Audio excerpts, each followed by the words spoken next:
Well, hello there, friends, and welcome to Virtual Strangers 102. I'm your host, Wes. With me, as always, my good friend Roots. Roots, it's been a pretty good week here, brother. How about you? Good, good. Yeah, I just got encouraged by Traveling Man 3775 saying no matter where he is, it's always Colorado time.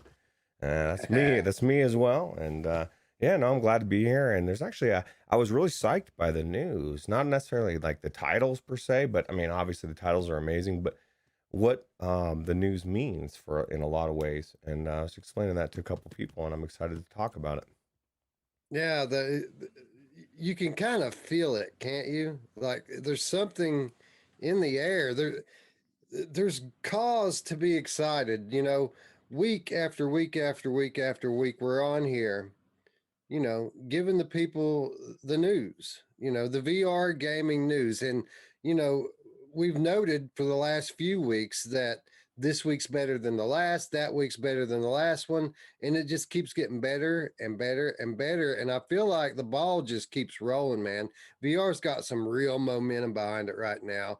And I don't know, it's hard to explain, but I just have a feeling. I have a feeling like it's going to keep going like this for a while. Yeah, yeah, I think we're going to be blown away, and just the amount of games that are just all of a sudden dropping out of nowhere with mods and games that we've been talking about for a while, or at least, I know Phil Yarn in particular was talking, the GTFO game. He was talking about getting that game months ago before any of this was out, and it just opened my eyes. I'm excited. Yeah, man. Good games are taking place of what used to be the average games, and great games are taking the place of good games. And long anticipated games are getting closer to release.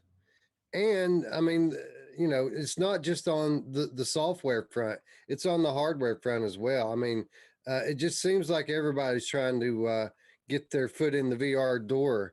Um, and, specifically with me, it's been a pretty great week this past week with regards to VR because I finally did it, Roots. I did it. Oh wow, I want to know what it is. I'm excited because there's so many Well, things when that I've it, waited for you to do. yeah, well, I mean, I, I went ahead and made a purchase, and it's not what you're thinking. But I picked up something that I think is going to be really cool. Do you know what's better, Roots, than owning an Oculus Quest? Owning two of them. Owning Oh two Oculus Quests. yeah. Well, We you went were ahead and pulled the trigger on the number two here, man. good, And good man.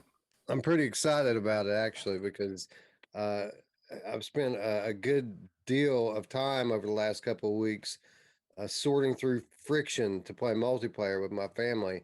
And now that's all gone. It's all buttery smooth. You just put it on and play. Yeah, that's awesome, bro. Ice Fogel says Pico Neo 3. He thought you had a Pico Neo 3. I'm assuming that'd be pretty cool, right? Yeah, well, people keep talking about, Oculus Quest has a lot of momentum right now, right? I mean, they keep bringing us these updates. They keep, raising the bar with this time it's 120 hertz. It's free wireless PCVR, and people keep saying Pico Neo 3, Pico Neo 3. So I said, you know what? Pico Neo 2 was pretty impressive. Let's go read the spec sheet on the Pico Neo 3. And get this, Roots. This thing has wireless connectivity uh, with Wi Fi 6. It's got 90 hertz screen. It's a Ooh. standalone, Roots, and it has four wide angle tracking cameras on it. Oh wow, it sounds unique, man. It sounds Yeah. different, dude. You know what's And look funny? at it. It Look at looked it. Have you ever seen anything that looks quite like this before? No, especially the Pico on the side totally changes everything. You know what's funny about it is they may or may not have a better strap because the Elite strap likes to crack for whatever reason. And people love that. But what's weird about it is the excitement, Wes, is the Pico on the side and not the O. People are like, "Hey, it's not Oculus, bro." Like I don't. It's the exact same thing, but it's not going to be Oculus. And I will kind of go to people exactly. I'll let people know this. There's some good things about the Oculus software, right? The ASW, the tracking is the best as far as wireless. I haven't seen anybody else's tracking be good that's wireless. Not one. Not like the Oculus brand. And Mash Daddy said it perfectly to me last night, or maybe it was earlier today. He said, I don't love Facebook. I mean, there's a lot of things I don't like about them, but what they're doing for VR, I absolutely do love. And so it's a trade-off, right? So I don't know, man. Are you getting the Pico Neo? Do you get three, Wes? You got it? I mean, the specs you just listed are just blowing me away. Yeah. No, I think I'll stick with the one that has free uh, wireless connectivity to my PC, and the one that just updated so that the games can run at 120 hertz. There's already a few games that are supporting it, and I got kind of cracked up, Roots, because like I heard that 11 Table Tennis was going to support 120 hertz, and within a day, I heard that Racket Fury was going to Ooh. support 120 hertz because, it's funny because that's always the debate, right? Which table tennis game should you get? And, they have very similar features. There are differences, of course, but I just thought it was funny that right out the gate, that those are the two that are ready to go to 120 hertz. Yeah, that's funny, man. You see you already got the update? No, I'm not Oh, sure if I have okay. the update or not. Honestly, I mean, there's so there's so few titles that support the 120 right now that I'm waiting on something that I play to to announce it. And then with regards to the Air Link, I mean, virtual desktop works pretty damn good, man. Like I haven't even considered getting in and trying Airlink yet. Of course, we'll get in there and do it for science this week, but I've been kind of occupied with other things, and haven't really got jumped in to try the new update yet. Yeah. Well, I'd say I'm waiting. If I was looking for it to come out, hopefully it'll be out and it'll be something to try, something to do different. Like you said, I'm totally happy with virtual desktop. I'm not looking for another way to do it. But like we discussed on uh Gamertag's show there, it's basically about being it baked in, right? And just the being able to say that, look, it's got wireless from Free. the get-go and it's free.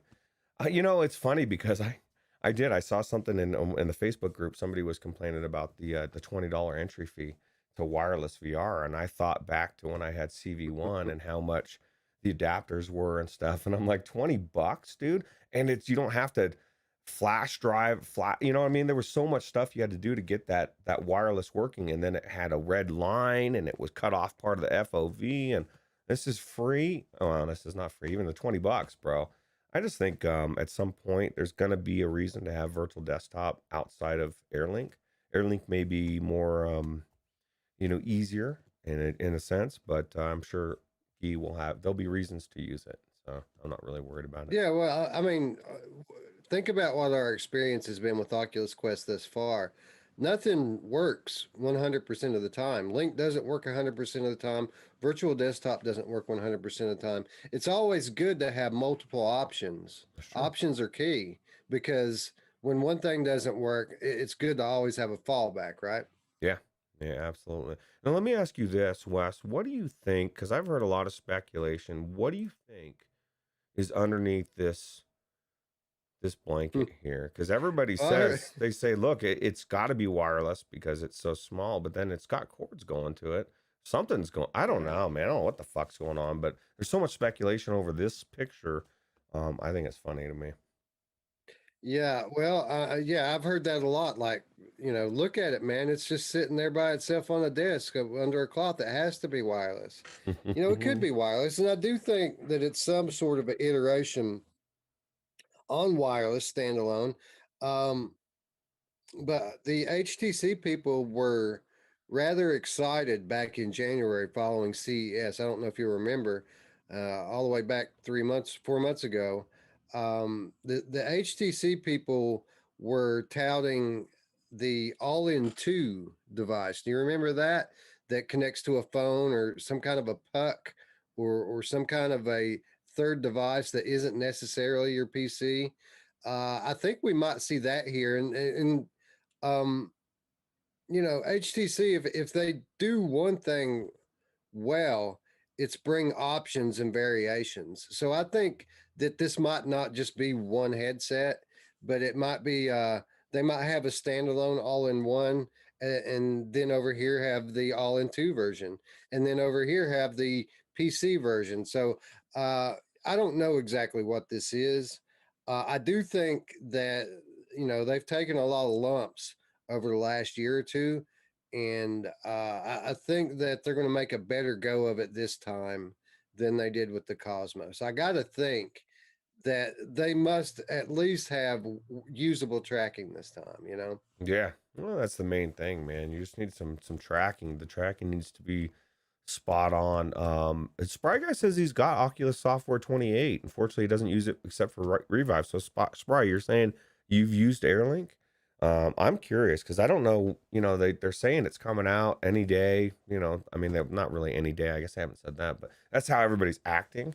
Like it's just imminent. And I don't know that I've had mine yet. Last time I looked, I only had 27. So, Yeah, well, it is rolling out as a part of the experimental branch of the software. mm, But the way these things generally go, it takes about as long as a big Windows update to hit all the headsets. Like uh, they'll roll it out to a few, and then a few more, and then a few more. Now, sometimes there are some things that you can do to kind of force the update. But if it's not your time yet, there's nothing that you can do but wait. yeah. Silent's got a good point. He says HTC's the guy that hits on 1,000 girls. Eventually, one girl's going to say yes. And that's true, man. If they keep throwing it out, because usually what prevents companies from doing that is you can't just keep throwing money away. Like, you know what I mean? You have a limit. You can't just keep doing that. But somehow they're doing it. And I agree, Sion. At some point, I think they probably will release a good product. And hopefully they've learned some. Just listen to Roots. Just change your customer service a little bit. And then I might even jump on board. So, Hey, dude, I've said it before. VR enthusiasts have short memories. And if you offer a good product at a reasonable price, people are going to buy it. It doesn't matter what you did yesterday.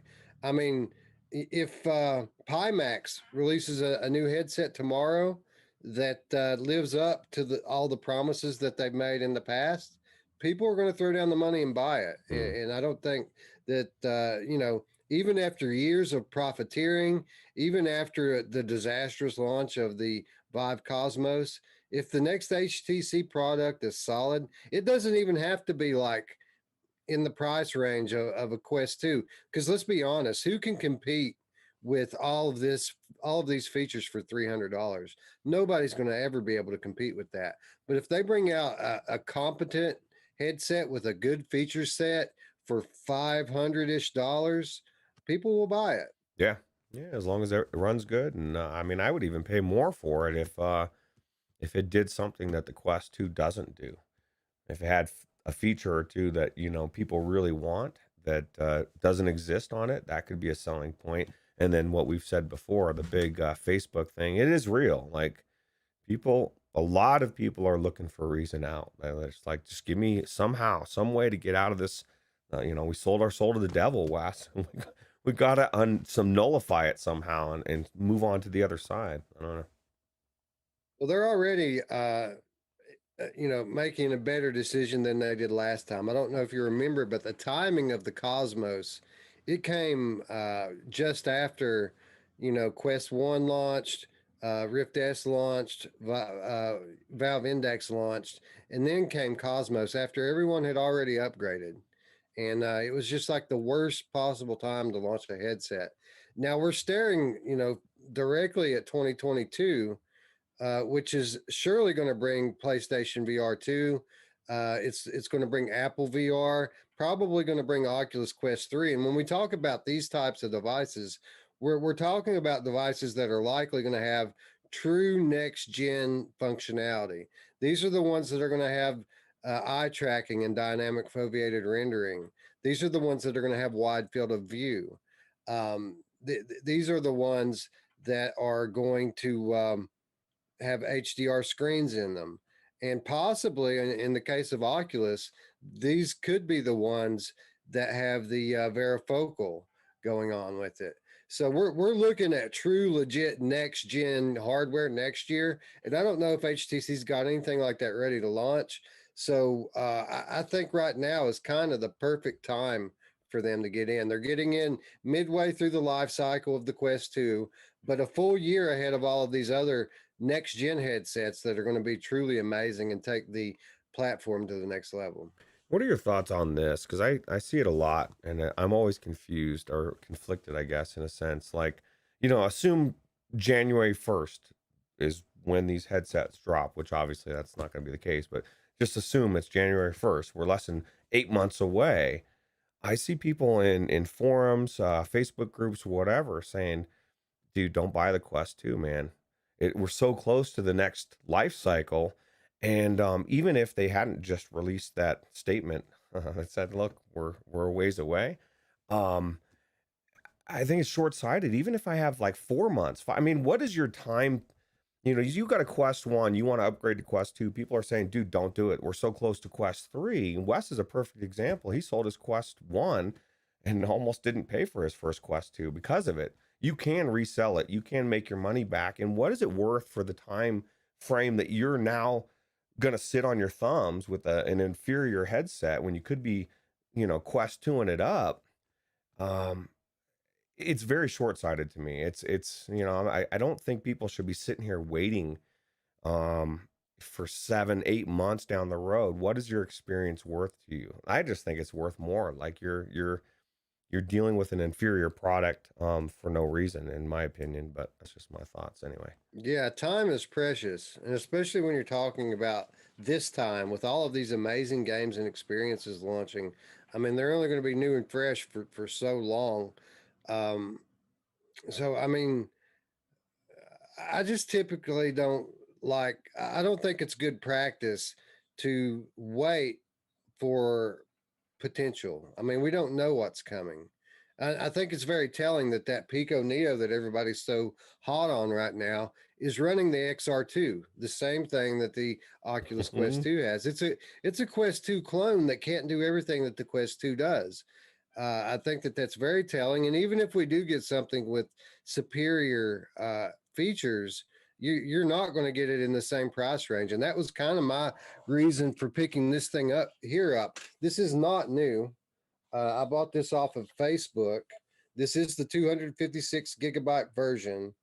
And I will just say, I won't say what I paid for it, but I'll say I paid less for this than what it would cost to get a 64 gigabyte one new. Nice. So I got a good deal on it. And the whole thing is if it turns out that something else drops, I'll sell this, man, for a profit and pick the other thing up. Or I'll just, I'll sell something else. I'll sell my G2 and pick it up. You know what I mean? Well, exactly. And this statement is exactly what I'm talking about. Science says, in his opinion, if you feel a new headset 6 months away, you should wait. And he is very patient, but my thought is like, there's always something new coming out, bro. Like, are you gonna wait and something else drops? What if the Quest 3 comes out and you hear a rumor of something else that's better? Are you gonna say, well, I mean, at that mindset, to me, you never have anything. Or you either that or you've always got old shit. You're always, it's like that guy, I run into customers all the time, and and I've heard people, and they're like really, don't get me wrong, man. If you don't have a system, I get it, but they're like proud. They're like, dude, I just got this PS3, man. Got all these games, and I'm thinking, dude, that's so old. Like that's such a far, so long ago. That I'm always looking for the next newest thing. I don't know. It's Well, weird to me. I'll say that he does have a point. 6 months isn't that long, but there's a difference between waiting on 6 months for something that is coming and you know exactly what's going to be there versus waiting 6 months on what you think might happen. Right. Right. Which is where we're at right now. It's not that, Valve Index 2 is coming in 6 months. Right. It might, If they drop it might. if they drop that knowledge, then absolutely. Then it changes everything. Oh shit, January 1st, Index 2 is coming out. Why would I buy something like if I'm in that mindset, I'm like, well, this is what I want, and it kind of pushes everything else out. But you're right, there is no definitive date. And I'm thinking more like a year, especially after that article I just read yesterday, where you know Facebook is literally coming out now because so many people are saying this. They're squashing it. They're saying, look, dude, it's gonna be at least a year. Quest 3 is not. It's on the edge, but it's a ways away. Um, so I don't know if they put a year on it, but that's what I'm thinking. Well, they're going to wait, right? Even if it were ready right now, they're dominating the market right now. It's going to they're going to ride this thing here until some competition pops up. And if that takes a year, 2 years, 3 years, that's how long they're going to sit on it. That way, when they do bring it out, it's something that's once again truly revolutionary and something that once again makes a mark on the industry as a whole. And it's kind of like the old super hot argument that we're making, every week now. If you want to see Quest 3, quit buying Quest 2s, and that's not happening. So I think we're going to be on this generation for a little while. I think that they probably will stick to the 2-year model, and we will see something, mid to late next year.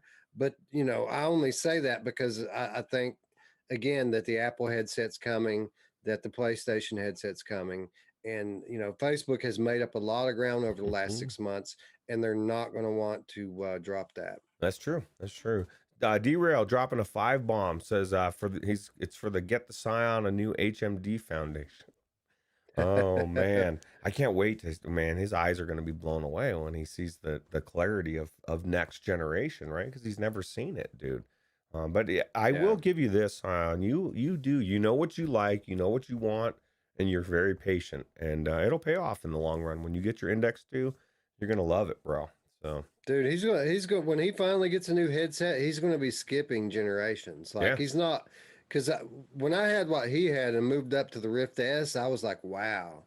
And coming from the Rift S to the Quest 2 is an even bigger jump than that was. So like by the time that he actually moves up to a new headset, he's going to he's going to be blown away, and I'm sure he's going to regret waiting so long. Well, and that's my exact point is like every experience, and this is what I guess kind of stemmed this thought process of this conversation for me. Was I'm reading the different things, and and this is people talking about from going from Quest 1 to Quest 2, and people are like, it's not that big of a generational leap. And granted, I didn't use Quest 1, but I've listened to you and I've listened to many people, and just the processing time, the way it looks, the snappiness of everything, the menus, the ability to use AirLink now. I mean, there's so many different reasons. It was like I felt like somebody just kind of picked up a brick and hit me in the head, and I was like that dumbfounded. I'm like, what is happening? It's just weird. Yeah. Sometimes people's mindsets or what they think is worth it is weird to me, Wes. But I guess to each their own. Like Overg said, I mean, everybody's different. That's what makes the world go round, and that's what makes life awesome. Yeah, people that make statements like that are generally just comparing the screen, like that's the only thing. Which the screen is a pretty significant jump in clarity, but there's something to be said for OLED, right? And Quest One did have an OLED panel, and if I still had my Quest One, I would still use it in certain case points. But uh, Quest 2 is a huge leap over the capability of Quest 1, and we're about to talk about why. And the Oculus community is is getting ready to find out just how big a leap it is, and we're about to get into that. But before we get into all this stuff, let's kick off the show the way we always do by saying hello to our friends in chat. Techno Glitch is in the house, and he says, I wanted to do that with the RTX 2000 series came out, and look at what happened. I can't find a 3080 anywhere. Yeah, dude. Like, and NVIDIA came out this week and said that these shortages are at the very least going to last the most of the remainder of the year. So we're talking about Christmas or even later before anybody's even able to find a 3000 series card. We'll probably be on 4000 before you can get a 3000. Yeah, well, and I don't feel foolish for buying my 2080 anymore, Wes. I'm glad I did when I did, and I'm glad I since my friend opened it up and redid the cooling stuff in there, man. It's even cooler than it was with my aftermarket cooler. And before I had to keep that thing cranked at 100 fan speed to keep it down low. Now it's cooler at 40.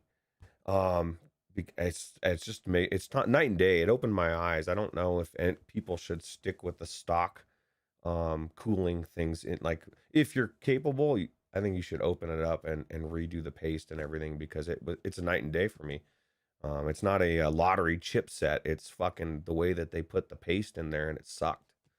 So Right. Yeah. Well, I mean, yeah, thermal paste in the application is certainly important. I mean, you could have the most expensive cooling apparatus in the world, but if you can't get the heat into it, then it really isn't worth much. yeah, absolutely. So Uh, Phil Yarn in the house. Hello, sir. Over G said, glad I bought my 2080 Ti when I did. Yeah, I bet you are. Um, Ray Delator in the house. Hello, friend. My sister. Hello, sister. How you doing? Lip Knox. Hello, friend. Ashley says, any word on cross-pay capability? That is something that varies from game to game. I mean, it's very capable of crossplay as it stands. It's up to the game developers to implement crossplay into their games, and it's a bit of a search sometimes. If you're talking about playing PlayStation with Quest or PC with Quest, I mean, that was a lot of the time I wasted this last week was trying to find crossplay games. That's the reason why I got the second headset was, because there aren't as many as you think there would be that work and that have good, party chat going on. So, yeah, I mean, it's just another thing that the Quest platform has going for it. yeah, Ice Fogel says, I'm glad Scion waited so long. Imagine he bought a Quest 1 and not a Quest 2. That's a good point. The longer he waits, the better he's going to end up in the end. yeah. I feel bad when I hear that people have only gotten the Quest one, and it's not that it's not a good headset. It just the second one is just so good, dude, and it's cheaper. And I've said it since you did it, and I've been saying it, and I'll keep saying it. I don't understand why anybody holds on to the Quest One anymore, and doesn't sell it and upgrade to the Quest Two, even if you love OLED. And Mash said something about his Quest One.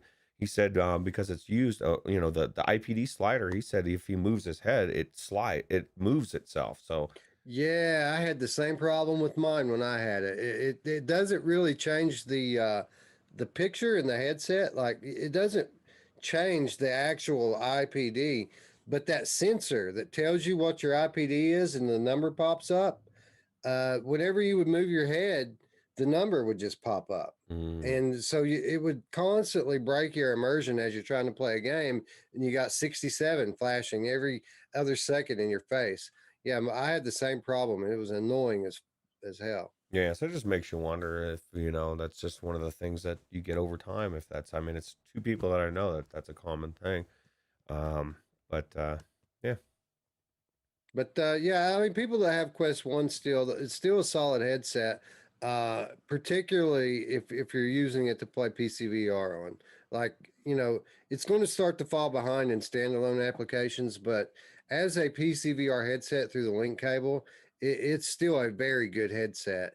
And I would say that as time goes on, if you need a good PCVR headset on the cheap, if you want to upgrade from maybe a Gen 1 headset, maybe you should watch the Craigslist and the Facebook mm, and see if you can't pick up a Quest 1 for $150. I mean, that'd be a fairly inexpensive upgrade to make, and it's still very viable, even if you do have to spend a little extra to make it comfortable. yeah, yeah, absolutely. Derail in the house already made 2 donations. Thank you, sir. We really appreciate the support, Derail. Yeah, Um, absolutely. I agree.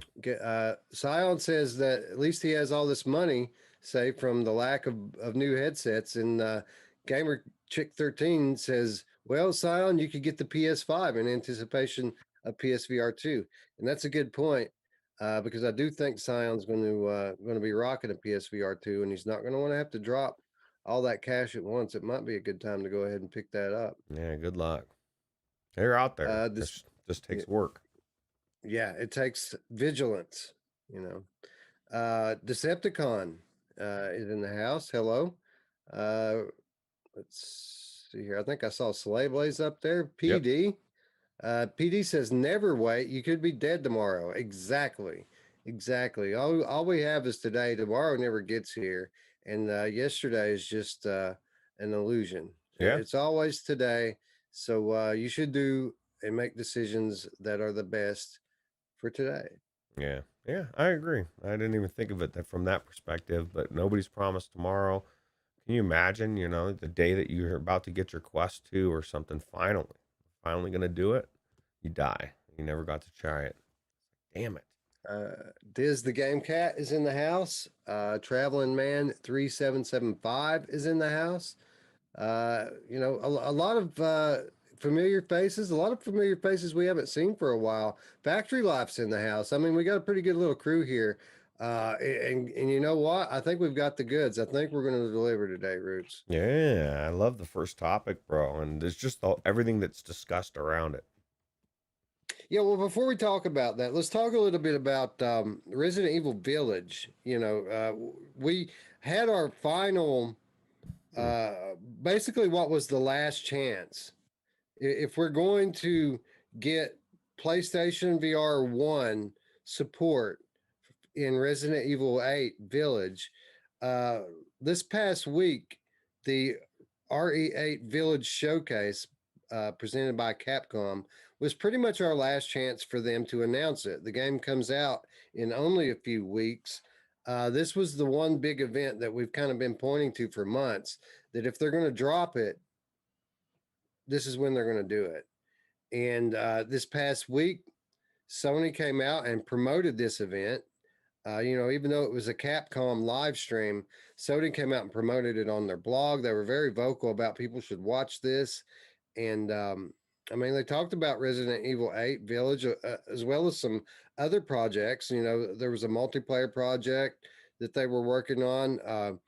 Lots of stuff for the 25th anniversary of Resident Evil. But at the end of the day, Roots, even though we did have some hints, for example, Mark Cerny, in his very short statement during this thing, the Mark Cerny praised Capcom for their willingness to embrace new technologies uh, with uh, with their Resident Evil series of games. Okay, so when you think about the new technologies that he could be talking about, I mean, there's only really one that sticks out, right? It's VR. So uh, when he mentioned that, it kind of seemed like, well, maybe they're leading up to something. And then right after Cerny says that, we get to Shusha Yoshida, and Shusha Yoshida comes right out and talks about just how awesome Resident Evil 7 was in VR and how awesome it was that Capcom put it into VR.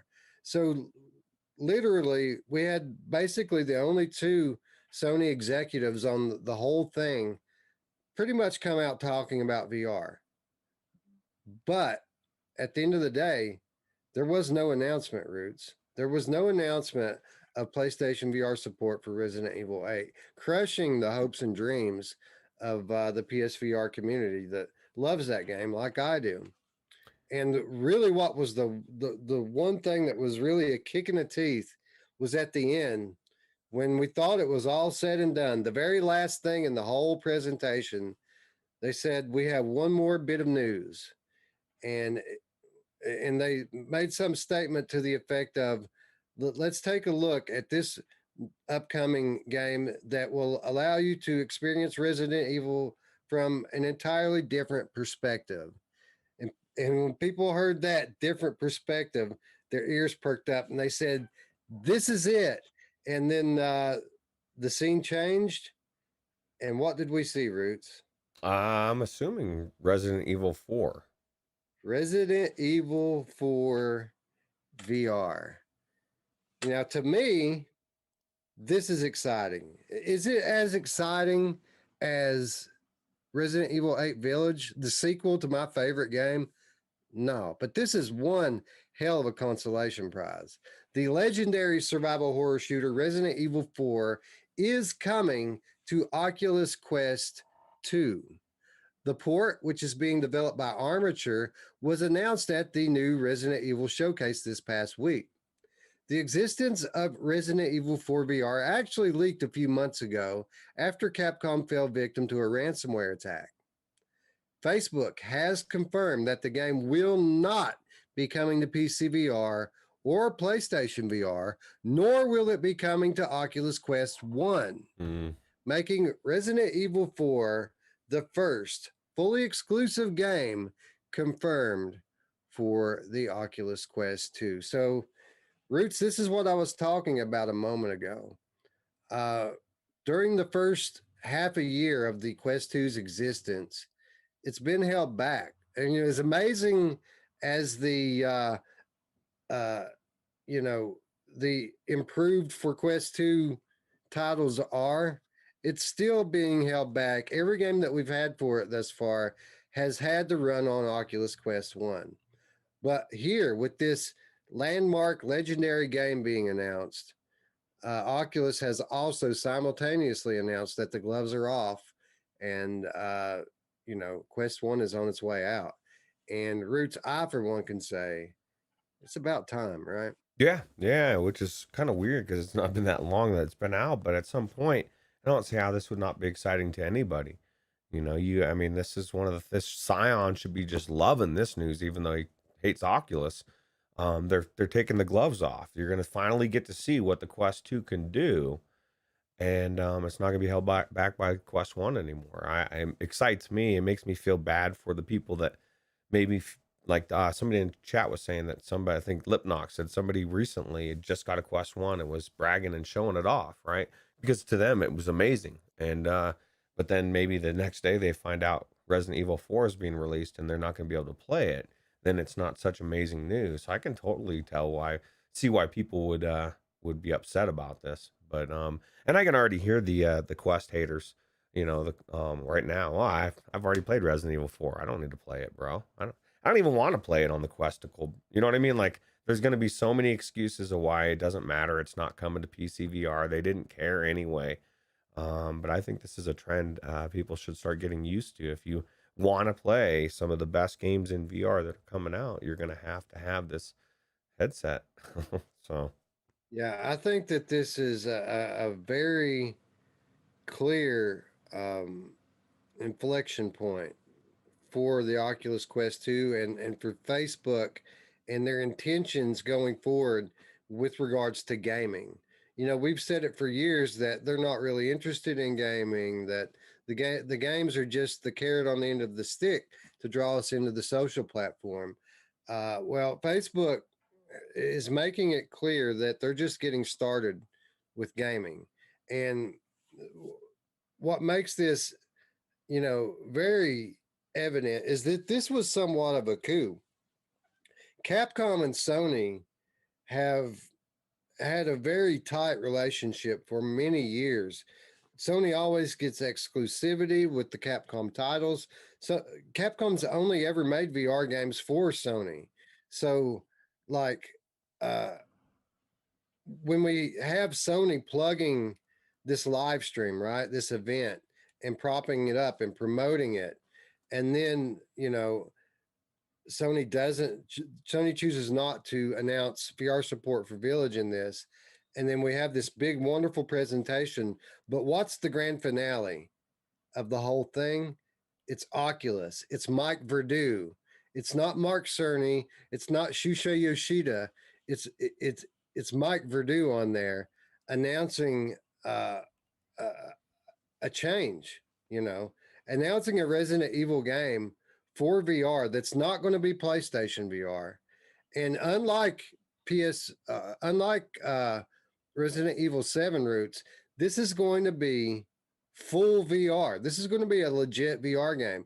The first game footage showed some interesting changes to the Resident Evil 4 gameplay. This will be a brand new take of Resident Evil 4 that shifts the iconic third person over the shoulder camera view to first person.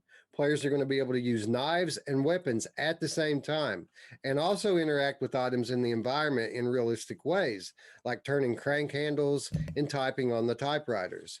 There's even an NVR version of the classic inventory system. So, Roots, not only do we have Facebook making this monumental announcement that they have this partnership with Capcom, that they're for the first time ever bringing making a legitimate VR game out of a Resident Evil title, but they're doing it, you know, I mean, this thing, it was the very last announcement during the whole thing. This was the grand finale in a presentation that had all sorts of different announcements in it.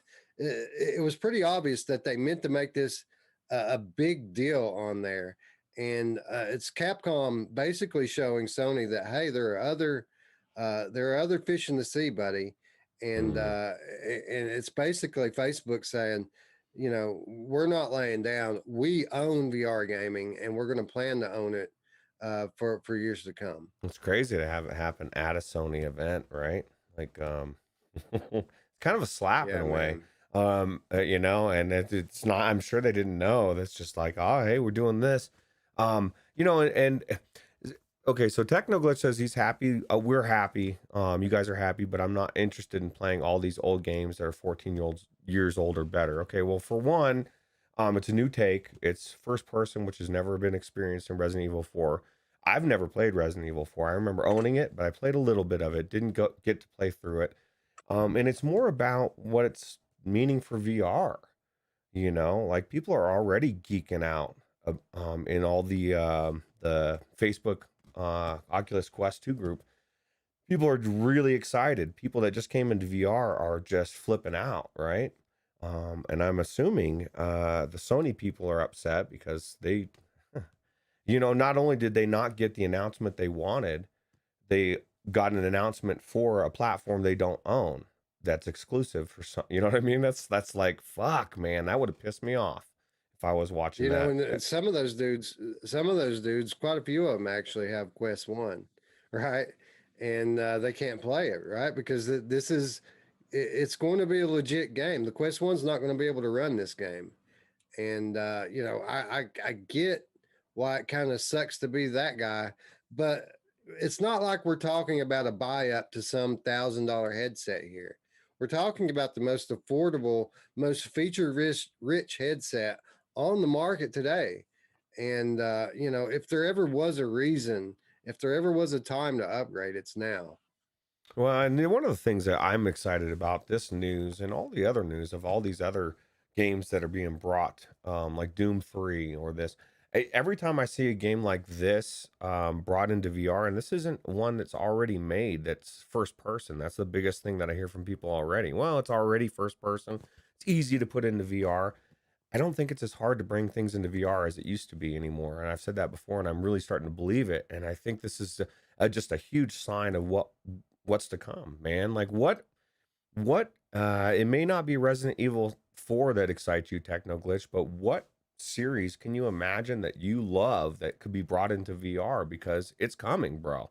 Like this is just a stepping stone to the future, where we have all these types of games and all of our favorites, man. Like if they feel like they can make money, they're gonna put it into VR, and it's just one more platform to move into. And we're entering a stage that I don't even think I understand how quick things are gonna move, right? So it's exciting to me. Yeah. VR is basically been implemented now into all the major game engines. Where you're talking about in-house game engines like the one Ubisoft uses, or if you're talking about Unreal Engine and Unity, they've all been optimized for VR now, which is going to make uh, game development much easier than it was just a year ago. Paradise Decay in the chat says, why didn't Oculus try to get RE7 on PC VR? For multiple reasons, PD. First of all, Sony completely funded RE7. That was Sony money. The only reason that there is an RE7 VR is because Sony paid for it. And even though I know that Capcom didn't give them, full exclusivity, I got to imagine that there aren't a whole lot of people that are willing to pay uh, what Capcom's price would be to bring that to another platform. Now, beyond that, uh, on Facebook's end, why didn't they bring that RE7 to PCVR? Why would they? Facebook's, you know, they're going to pander to where the people are, and the, I mean, why is Rift S not a product anymore? Because Facebook don't care about PCVR. They could care less about it. If it died tomorrow, they wouldn't care. They're going to continue to support it because it is a growing medium, despite what Facebook has done. But they're not going to shell out a bunch of money to bring a title to PCVR when they're not focused on PCVR. They're focused completely on standalone and completely on Oculus Quest 2. Yeah. Yeah, I agree. And at some point, they want to bring out new stuff. And Resident Evil 7, people have been playing that forever. This is something that is new, right? Or at least new and newish. So. Yeah, Ray Delator says Shadow of the Colossus would be another great VR game. Yeah, an experience on PlayStation VR. I think. Am I thinking of something else? I think there's a Shadow of the Colossus experience on PlayStation VR. Dark Angel checking in. Hello, hello, welcome. Glad to see you here on this fine Sunday. Anyway, I think that this is the tip of the iceberg, Roots. I think that Oculus is going to continue to drop bombs, not only with regards to these new features, but when it comes to gaming, because typically at the end of April, this is when we would be talking about the Facebook conference, right? Not the Oculus conference, not the gaming conference, but this is when like the big Facebook conference normally would be pre 2020. Uh, and they talk about Oculus stuff, but they talk about Facebook as a whole normally right now. But that's not what they're doing this year, Roots. They announced that next week we are going to have the first ever Oculus Gaming Showcase. This is going to be an online presentation that's set to be hosted April 21st. The company says that the event is, quote, wholly dedicated to stellar games across the Oculus platform. The Oculus Gaming Showcase is set to be broadcast on April 21st at 3 p.m. Pacific time. So 6 p.m. Eastern, 5 p.m. Roots time. And you'll be able to watch it via the Oculus channels on Twitch, Facebook, and YouTube. According to Oculus, you can expect to see new updates to fan favorite titles, never before seen footage from some unreleased games, and get this, Roots, a few surprises in store.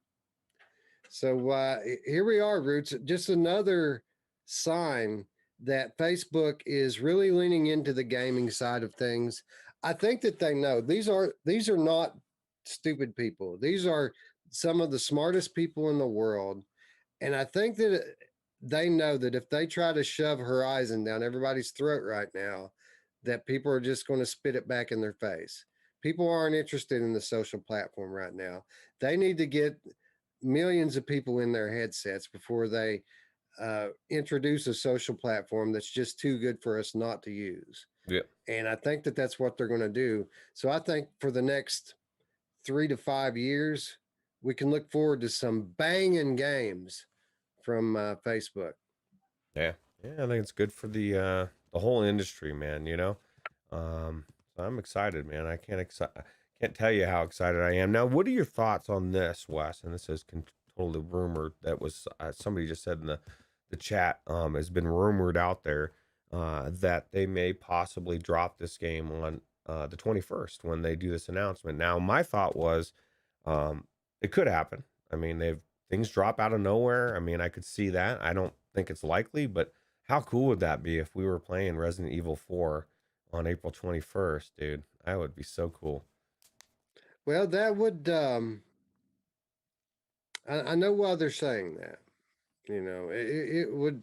The reason why they're saying it is because that initial leak that we talked about that revealed Resident Evil 4 VR, um, it said that it would be coming in April, Ooh, right? But again, this was a Capcom document leak, and it could have totally just been talking about the reveal coming in April. mm, that's true. So we won't know till next week. The only thing that they've said is that the game's coming this year. Some of them have said it's coming later this year. So if I had to bet, I'd say that it's probably going to come closer to the end of summer, early fall. But I wouldn't be shocked if we saw it tomorrow. Yeah, yeah, Um, I but agree. I agree. I think it's not probable but possible. Right. And we do have an idea of some of the things that we're going to see tomorrow, though, because Oculus has told us a few things, and then we've had our developers who have shared that they're going to be there. So I've got a short list here of some of the things that are confirmed to be making an appearance. Again, this is this week on the 21st, 3 days from now. Um, First of all, Roots, and it's about time. Lone Echo 2, finally going to get some news on Lone Echo 2. Finally, our PCVR friends are going to have a new game, something that's high fidelity and something that's developed specifically for them. Yeah, that would be cool. Actually, I was reading Just Incredible said he's RE4 release date October 31st. That would be sweet. That would definitely be a good date. But yeah, I think I'm excited for this one. Not necessarily for myself. The longer this goes on, the more I check out of the series. But I'm sure I'll play it, and I know there's a lot of people very invested in this whole storyline, and so it's cool. It's finally here. Some news, Wes. That'd be cool if it's coming soon as well. Watch them come out and announce that it's going to be exclusive, That's what or Ice that it's Fogel. coming. It's coming to Oculus Quest 2. Well, Ice Fogel says Quest 2 exclusive, mark his words. A winky face, so probably not. But how cool would that be? No, that would be piss a lot of people off. But no, it's definitely coming to PCVR. But it would be cool if it comes to the Quest 2, and if they're taking their gloves off as far as with the RE4, we can start expecting to see some of these announcements, right? Games that we've already written off. There's no way that's on the Quest 2. The discussion now just got opened up. So. Ray Delator says, if they announce that, I'm selling my PC. I think it would be a smart thing to do. Well, if yeah, I Go was gonna say ahead, sorry. Technoglitch actually made a good point too. He said if the video cards keep being so ridiculously priced, he said he is gonna switch to console, and that's one of the things that we really should consider as well as the PCVR market. It's getting harder to get into PCVR, not easier.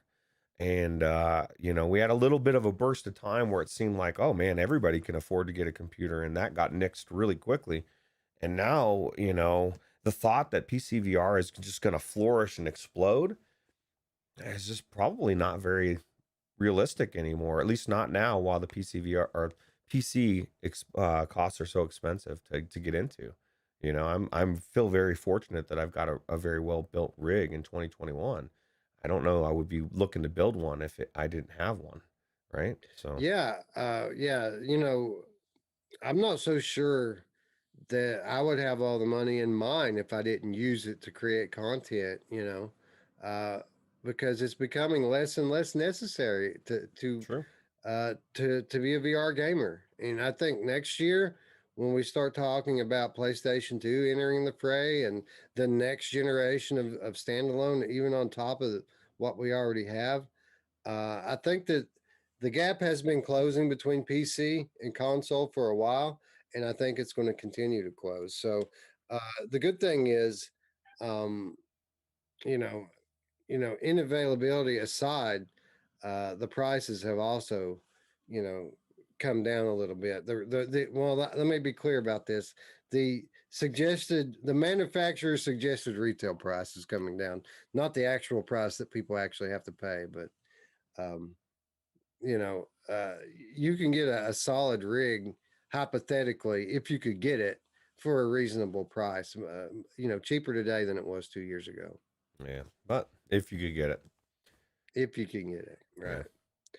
right? We also got news that The Walking Dead Saints and Sinners are going to have something to show at the Oculus Gaming Showcase, Roots, and I find this very curious Hmm. because Roots, you know, and I'm going to take the credit for this. We kind of started a movement last year, Roots, and there's really only one thing people want from this game. It's given us everything else. There's really only one thing left for them to do, right? Yeah, yeah, co-op, multiplayer, or actually, I guess there's two, because they could do DLC. That would be an amazing announcement, right? I say all of the above. I say if we could have our druthers, if we could pick anything that we wanted from The Walking Dead Saints and Sinners, it would be story DLC that can be played co op. Now, do I think that that's what we're going to get? Probably not. I think it's much more likely that they would introduce co-op gameplay to the trial, the leaderboard based game mode that they added in last year. I think we could see co-op coming to that. People are hungry for co-op. Um, but man, how awesome would it be if they actually came through with the story DLC? I'd pay them another $30 all over again if they could give me a solid 5 hour story campaign that I could bring friend along with me. That's really the only thing I'm interested in. Not that I don't think it'd be cool to have the co-op mode of the other thing, but I just want more story. You're telling me there's more story, more DLC, and I can play it with a friend. I'm there. I'll pay for it. You know what I mean? And I'm ready to do it right now. Let's do it. You know who else is ready to do it right now, Roots? My Oh mom! yeah, she is. She's been waiting. Yeah, she's always waiting, bro. Yeah, Anyway, yeah, so interesting that our friends from Skydance Interactive are going to be there. Probably one of my more anticipated announcements or reveals coming from them. So, our friends from Fast Travel Games are going to be there.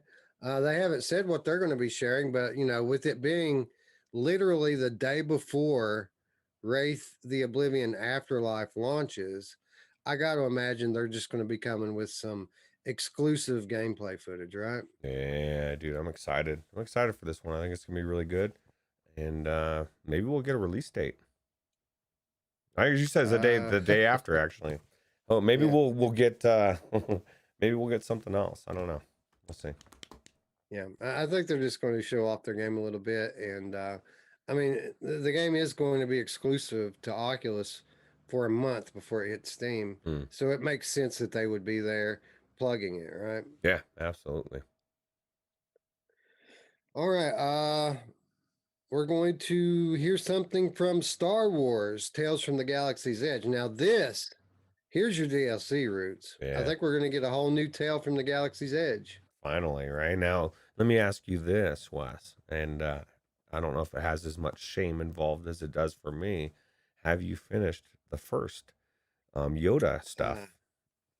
I have not. I have not finished. I have not finished it. It's on my list, like my beat it competition list. But dude, I haven't been able to make any progress on that thing. So many good new games have come out over the last 6 weeks to 2 months that I have made like no progress for a month on that thing. Like it's just all been new games. Everything I've played's been a new game. Yeah, yeah. You know what's crazy is same thing here, and I one of the things that when I didn't have the Quest 2, I was like, man, I want to play Myst. I want to play Star Wars Galaxy, and then I get the Quest 2, and I haven't played either one of them, bro. And they're such good games, and this is the first thing when people I'll rave this about this, tell people pick it up. So I want to see more content, and I'm excited that they finally have another tale to tell, right? And I just think if this does well, and I think people should pick this up. If you like the first one, you need to buy the second one. They need to know that people are interested in the DLC packages so that they continue to to do these things. And if you didn't like the first one, buy it anyway because I liked it and I want more. So Yeah, man. I agree with you wholeheartedly. The first one is amazing. It's everything that Vader Immortal wasn't, and so much potential for Tales from the Galaxy's Edge as a title.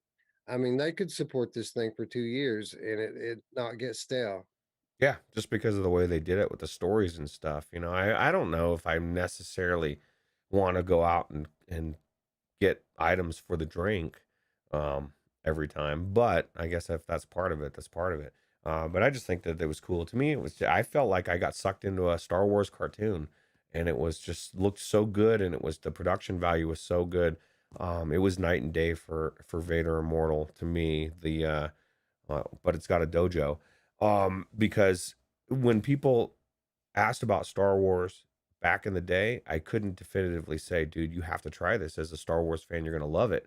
I would say there's an experience and it's pretty cool. And you get to see, but you kind of had to preface things because it did lack in certain ways compared to this. This is just the next fledged iteration. And like we've said before, they learned everything from what they did the first time and added on to the next iteration. And I would expect the next one to be the same way. So. Yeah, man. I so want to get in there and finish this. It's just so hard, man. How can you start playing a game like Crash Land or Swarm and then stop? You know what I mean? Because that's literally the story of my month is I pick up my headset and when I'm not playing, a multiplayer game with my family, I'm playing Crash Land, I'm playing Swarm, I'm playing some kind of arcade style game that's got its hooks in me. Okay. I agree. Libnox says that you have access to Yoda by just completing the story. He gives you the drink regardless if you collect the stuff. I didn't know that because when last time I went in, I had to I went up to him and I tried to do the story and he was like, "Dude, you didn't give me all the ingredients. Fuck out of here, Roots." And I was like, "Okay, bro." He's kind of angry actually, at least towards me. Well, I mean, that's an old dude. You know how old people are. Yeah, that's true. That's true. Forgive me if I'm a bit slow here. I'm making preparations to give away some Steam codes, Roots. Oh, nice. Yeah. Who doesn't love free games? I don't know. I'm assuming you guys love free games, right? Yeah. Uh, So coming up later in free stuff and killer deals, we're going to name the winners of our episode 100 Steam key ooh. giveaway, and we're going to announce. Uh, well, we're not really going to announce the details, but I'll just go ahead and announce it right now. We've got another giveaway coming this week for Ooh. a great game. Yeah, that's awesome. These devs are just so awesome to provide these keys to give us the chance to give them to you. Yeah, yeah. I mean, literally, we had a developer drop a ton of keys in our lap this week, and we already had a giveaway going. What are the odds? We never give away games, and we already had a giveaway going on when we got these keys. So we're gonna roll out of this giveaway and straight into the next one. Absolutely. Anyway, we also know that Vertigo Games are going to be making an appearance, and we don't know what exactly they're going to bring the show and tell. But I mean, they do have that after the fall game out there, Roots, that I think everybody would love to hear some news on. Yeah, I'd like to see some footage as well, man. I want to. This guy, I'm excited for this game, and the closer it gets, I get more excited, and it's cool. Yeah, yeah, it's awesome, dude. I mean, that's one of my probably top two or three most heavily anticipated titles of the year after the fall. Hopefully, they'll get a release date finally on this thing. Yeah, yeah, dude. Hopefully, the story is amazing in this as well, and it's not just running around killing zombies. Although I'll take that as well.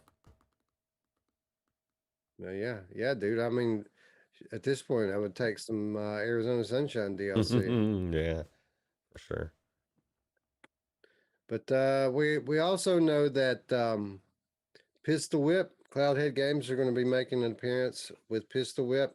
I got to imagine that this is going to be another DLC campaign like Pistol Whip 2089. Only surely This time they're gonna charge for it. I couldn't believe they gave 2089 away for free. Yeah, well, it just made the game that much better, right? So maybe we get a full-fledged sequel to the Pistol Whip. Right? I don't know. It's been out a while. No, We forget. So, yeah, I don't think that's happening. They've already kind of alluded to bringing more DLC like 2089. They've already announced it. We'll probably get our first look at it. cool. So that's what we know is coming to the Oculus Gaming Showcase. Again, the 21st. So let me see. I think that's Wednesday. Let me Today's see if the I can 18th. verify it. So yeah, so this will happen on Wednesday. So I guess we'll probably be recapping this one on the late night show, right? Yeah, Wednesday. Do you think I think we're gonna be playing RE4 Wednesday night. That's my hope If anyway. that's the case, we might just have to cancel the Yeah, show. cancel the Like show, we bro. might have to cancel the show. But listen to this show though, guys. If we don't cancel it and we have our late night show on Wednesday, we're going to be playing Carly and the Reaper Man this week for Oculus Quest, which is cool because both players can play in VR on the Quest version. It's pretty awesome. We're going to be talking about Mask Maker this week on the Wednesday show. If I get time, I'm going to give some impressions of Alvo this week on the Wednesday show. And then after all of that game talk, we're going to recap the Oculus Gaming Showcase. How's that for a show, dude? Yeah, I want to do it right now. You guys don't want to miss that for sure. It's gonna be a good one. And I'm hoping Yeah, everything turns out the way I want it to be. And we're talking about how everybody's enjoying RE4, except for you unfortunate Quest One owners and PCVR yeah. I hope. owners and Hopefully, PSVR. there is some kind of a surprise release. Like, hopefully, there's something that's ready to go, and they just drop it on us. Well, let me ask you this. I should have asked you this in the beginning of the show when we were talking about it, but is there any part of you that is glad that they're holding off on our Village, just assuming it is coming to PlayStation VR? I still think it is. Because you're going to have if they wait for PSVR 2, it legitimately will be a better version of it. They will be able to not, you know what I mean? It won't be as dumbed down for the masses. It'll be a legit um amazing game. Yeah, I think obviously, I think that we'll be better off in the long run. It just sucks because if it if it really is going to be a PlayStation VR 2 title, then we're waiting at least a year, most likely 18 months for it. The game's probably going to be spoiled by then. Like, we're going to know what happens in the game. And, I don't want to wait. I want to play it now while it's I new and fresh. hear you. Now, with that said, obviously PSVR 2 is going to be much more capable than PSVR 1 is. And there's the possibility that if it is a PSVR 2 game, that it might end up being a legit VR game, right? And with full motion controller support, as opposed to the gamepad style, which it's gamepad style is fine. Again, RE7, my favorite game. So I mean, obviously, there's some great gamepad games out there, but I mean, if we'd have our druthers, we'll choose motion controllers every time, right? Yeah, I'd be shocked. I'd be shocked if they didn't do it that way, just because of the way it's all set up. I was gonna say. But yeah. Yeah, Radio Rant in the chat says Strangers in the Night looks like a good show this week. Dude, it's going to be a banger. It's the type of show, it's not going to be hard to stay awake on the only late night VR talk show this week. Yeah, that's what I was gonna say. Is I'd be shocked if they didn't have motion controller support for it, because if it, on PlayStation VR, if it came out, just because they just did RE4, you know what I mean? Why would you do that for an older game and not forward do that for every version? In my opinion, assuming it's really good. So Well, the thing about this one is, though, is that I'm sure that this thing has been in development for VR for a while. I think that they could be ready to launch with it now if it's what Sony wanted. Mm. That Capcom officials have made it known that when it comes to VR support, PSVR support, it's 100% Sony's call on this stuff. So, I mean, I can very easily envision a scenario where Capcom got this thing ready to launch on PSVR 1. Sony, 2 months ago, when they decided, finally made their mind up what they wanted to do with VR, I guess it was probably a little bit longer than that ago behind the scenes. We'll say 4, 6 months ago. Sony decides what direction they want to go with PSVR 2. They tell Capcom, you know, that awesome game you just developed for us? Sit on it and let's make it a PSVR 2 game and we'll launch it next year. And then Capcom says, "You son of a bitch." But they don't say it out loud, they say it to themselves.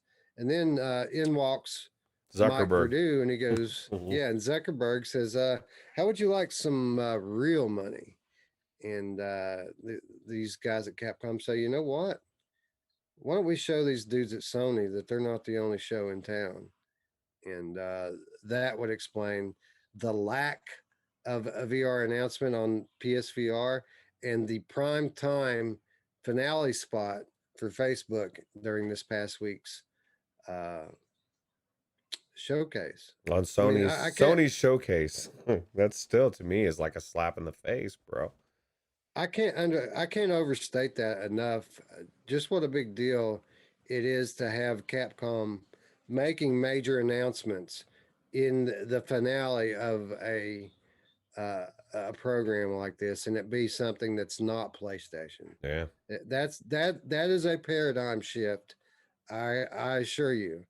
And you know, while I'm sure that Sony was aware of this game's existence, I'm not so sure that they quite understood um, the kind of access that Facebook are getting when it comes to Capcom now.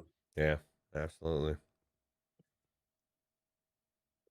Lipnox VR says we've heard RE8 VR rumors a bunch, though. I think it's going to just be PSVR 2, probably. And you know, it's not 100% sure that it's not going to be PSVR 1. It still could be coming to PSVR 1. It might just not be ready to go at launch. It might just be something that they're going to bring later this summer. Yeah. I mean, that's a possibility as well. Would have been weird. It's weird though. It would have been the perfect timing. Would have been any one of these showcases to talk about it. You know, at least put it out there. Well, you know, if you believe what the PlayStation VR community says, you know, you have the community that's PSVR or bust. They're not interested in playing anything else. Hmm. And these people are zaprudering the Capcom footage and Hmm. parsing words. And it's true. It's true that the only things that Sony executives said during this whole thing were things that pertain to VR. That's true. So that has to mean something, right? Right. Yeah. Absolutely. I would be shocked if it doesn't come. I mean, you know, I think the scenario you laid out is very very possibly what happened. You know, Sony fucked them and they didn't like it, and Facebook came in at the same time and made them a really good offer, and they took it, and they were able to. I mean, why would you not want to bring back? RE4 has been done for a long time now. Now it's refreshed. It's on a new platform, a new technology, and people are geeking about it, and it's just crazy. So that's just it's a very good move for Capcom, and I'm excited. Yeah. I feel bad for these people that put brand over platform, meaning I'm only PSVR or I'm only PCVR. Uh, I'm only VR, bro. You know what I mean? I'll go where the games are. If Samsung Gear VR had the best games, I'd be playing that. And you know, while historically PlayStation VR has had the best games in my opinion, and while I'm sure that going forward you know, in the next 2 or 3 years, that's going to be true again. It goes back to what you were saying earlier about time. What do we do in this, 1 to 2 years in the meantime? Just wait. Why? So that we could just be Sony gamers? No, man. No, I refuse. I'm going to play Resident Evil 4 VR because it's going to be good. And I'm a VR gamer first, platform agnostic. Yeah. Yeah, I would never want to limit myself to a platform, bro. Like, you know what I mean? Each one of them has their benefits and each one of them has their drawbacks. And just like anything else in life, I want a slice of every pie, not just one type. If you only stuck with apple pie your whole life, how boring would that be? Got a pepper and a little pumpkin once in a while, right? Mincemeat. Yeah, could you imagine if people were like that? Like, nah, bro, I'm an apple pie. That's it, dude. If it's not apple I'm an pie, apple pie bro. eater, man. If it's not apple pie, I'm not interested. And Yeah. the guys over here are like, nah, man, you're so stupid. How could you like that apple pie?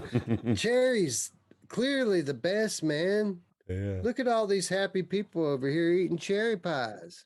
Yeah. Well, I'll tell you Cherry what. pies aren't going to be done for another 3 days, man. Apple pies here's now, you And it's know? good. Well, and this is my thing, and I'll say this. I've been saying this a lot lately about the Quest 2 games. Two of my favorite games of the year have been on Quest. Now, granted, Swarm is also on PC VR, but that's not how I played it first. I'm gonna say, but Crashland is one of the best games I've ever played, and it's a Quest exclusive. And so we better get used to that. You're gonna miss out on a lot of the best games in VR if you isolate yourself to one platform or another. Because if you already said I'm not going to play PlayStation VR, well, you got screwed with Hitman 3. So there, I mean, each one of platform has something good to go to. So Scion VR says, what if one of the companies is evil? Holds pinky to mouth. Uh, Scion, all companies are evil. All companies are evil. mm, Even the almighty Gaben and Valve, those guys How dare you! overpriced. Yeah, I know. Those guys overprice their products. They put out subpar products that break. And then when they break, not only will they not fix them for you, but even if you offer to pay them, they won't fix them for you. I mean, how awesome is that? You know what I mean? yeah, yeah. It's just, I mean, obviously Facebook has its issues, but every company has its issues. But I They'll can't fix your fault. shit when it breaks. Yeah, that's true. I mean, that's my main thing. That's why I went with Oculus over HTC in the back in the day. Is Oculus had a better customer service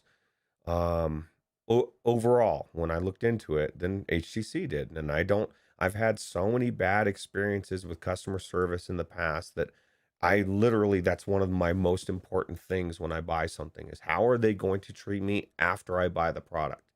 And so Oculus has proven to me that they at least, maybe they don't give a shit, but they'll at least fix it for whatever reason. They might have a nefarious reason. They might be in the back counting their money, holding their pinky to their mouth, but I don't give a shit. They fixed my headset, dude. You know what I mean? They gave me a new controller, whatever the issue is. And so it's a weird place. It's a weird place to be in because everything that he hates about Facebook, I hate it too, bro. I hate it. I don't Yeah, like being stuck yeah, where I'm at, you know? for So sure. yeah. Yeah, but all companies are evil. They're greedy. They're power hungry. All of them. I mean, Gabon didn't get this mountain of cash that he's sitting on top of by being a nice guy and consumer friendly. Mhm. He built a monopoly, right?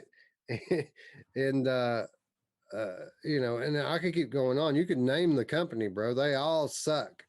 And Facebook's no exception. At least Facebook pretends like they're not evil, Right. even though they're probably the most evil. Right. Until they get us in there and then they fucking close the jail doors and we're like, oh, what happened? But that's society in general. So Yep. So where were we? Oh, we listed all this stuff coming to the Oculus gaming showcase that was announced. We didn't talk about the things that were not announced. mm, Specifically, could we, Roots, possibly get our first look at Splinter Cell VR and Assassin's Creed VR. That's very possible, man. I'm so excited, dude. That those things, those games, I think we're gonna be blown away as well.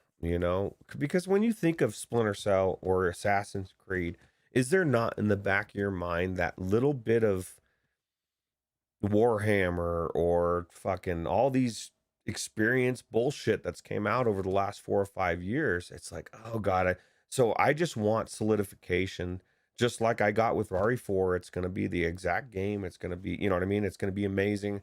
Not some weird version of it. I want to see Splinter Cell. I want to see some footage, man. I want to see some gameplay of either one of them would be amazing. And just kind of, because we don't know how they're going to flesh those games out, especially Assassin's Creed.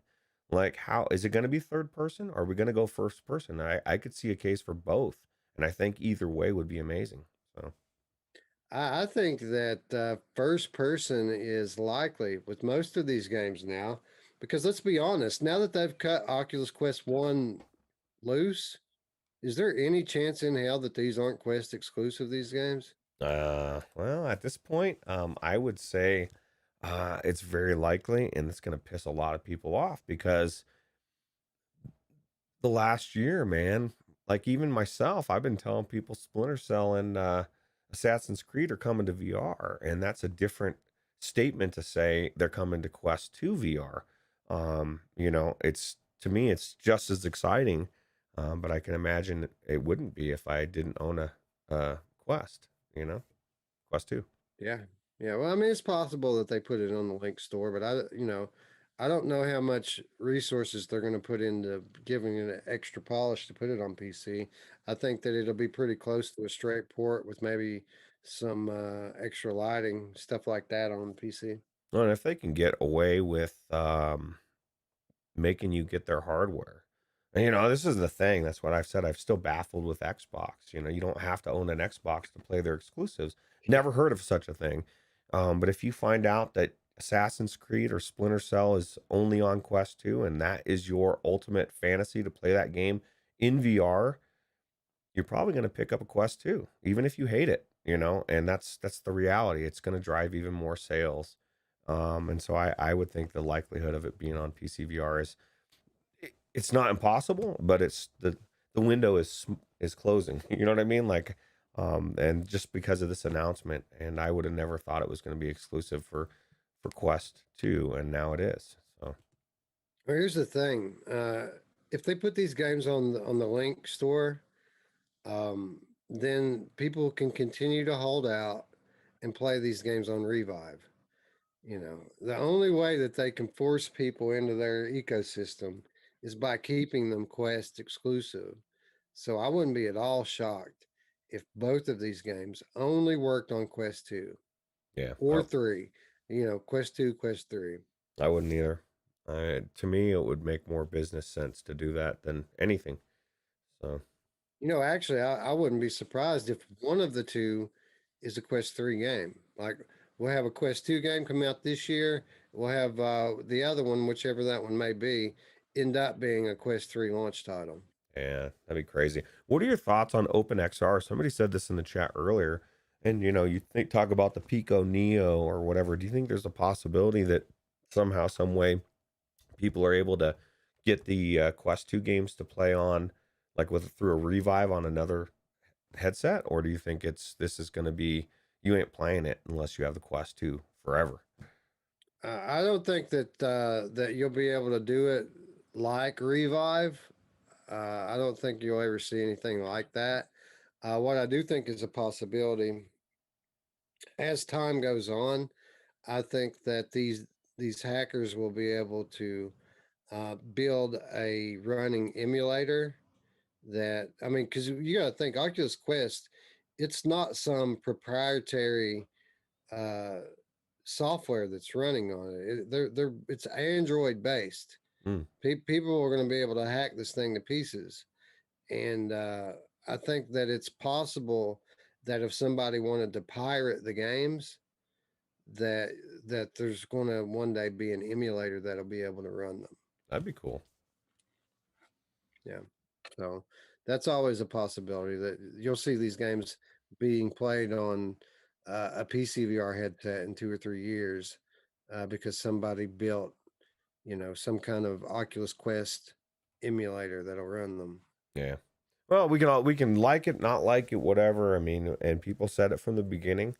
Facebook money is gonna come with strings attached, and now we're now seeing those strings being pulled, and it is what it is, right? They didn't invest all of that money and all that time to give it to everybody else. I'm not saying I like it, but I understand it. So Yeah, the bad is so bad, but the good, so good. yeah, it's the world, right? It's the best of times, the worst of times. That's 2021, man. Yeah. So anyway, again, tune in on the late night show, Strangers in the Night, whatever you want to call it, this Wednesday. Some banging new release games that we're going to be talking about, and then we're going to wrap it up with a discussion of the Oculus Gaming Showcase. And I'm sure that everybody's just going to be on fire when we go on the air Wednesday night with all the news that drops during this thing. So I look forward to seeing you guys there. And we have. We've dwelled on this subject long enough. I think it's time that we get into our news and get into our show a little bit here, man. We've got some other stuff to talk about, man. I know. One more thing. Traveling Man says they need to focus more on content that is only possible in VR and not just rely on ports. And I agree, but the ports are it's a necessary evil, man. It's something that already exists. It's got nostalgia attached to it, and it's things people want to play already anyway. So it's a no brainer to bring those in as a stepping stone, and they will. We'll get more of the built from the ground up new game series, but the RE4s to me is one of the hugest things we've heard in VR for a long time. Just the fact that we have such a huge high profile game coming in into the Quest 2, the newest mass adopted VR headset. I can't think of anything bigger outside of like a Call of Duty or something of that nature coming. It's just huge. AAA games. Yeah, That's what VR needs. It needs AAA games, and right now, by any means necessary. If it means porting in games from last generation or the generation before, then so be it. We need uh, we need games that are longer than 5 hours long. We need big productions, and Oculus has said these games are coming, and I believe them. yeah, me too. Anyway, let's talk about some other games. Let's talk about Straylight. Indie studio Dr. Block released its cosmic platformer Straylight into Steam Early Access just over a year ago. Now, the team has revealed plans for an official version 1 launch later this year that includes adding support for the Oculus Quest and PlayStation VR platforms. Players will utilize a swinging locomotion system dubbed the Fling Engine to navigate abstract cosmic environments. Players will latch on to blue stars with beams of light that are being emitted from each controller. Building up speed with each swing, players have to race through the courses, deciding whether to go over or under an assortment of galactic debris, including meteorite fragments, spinning rings, and momentum halting stars. So, Roots Straylight apparently been on Steam Early Access for a year now, and somehow this thing has flown under my radar. Were you aware of Straylight? Oh yeah, I play this every day. No, actually, I was not. Actually, it reminds me. It looks like like a futuristic space version of To the Top, right? Super cool. I didn't know this thing existed. Uh, it was weird. It was as I was looking it up, pulling trailers and stuff. I was like thinking, oh wow, Wes missed this, man. This is like this game's been out for a year. And Wes was like, no, dude, look closer, Roots. I think it's cool, man. It's something that's I didn't know existed, and I want to try it now. I'm now my first thought was, is this on Viveport Infinity? It looks like it would be one that would be on there. I haven't checked, but I've spent a lot of time looking through that catalog, and You I haven't don't seen it? remember seeing this one. Well, we'll check it out in real time here. But I think this game looks cool, and it's just another one of those Jupiter God to the top style games. Uh, it's a swinging platformer, a platform swinger, and it has some really cool visuals to go along with it. And this is something that I want to try. So I do hope it is on Infinity. Yeah, no, it looks cool. I want to try it as well, and I think it's cool. You said that this is coming to PlayStation VR. Is that what the rumor And is? Oculus And Quest. Oculus Yeah. Quest. Nice.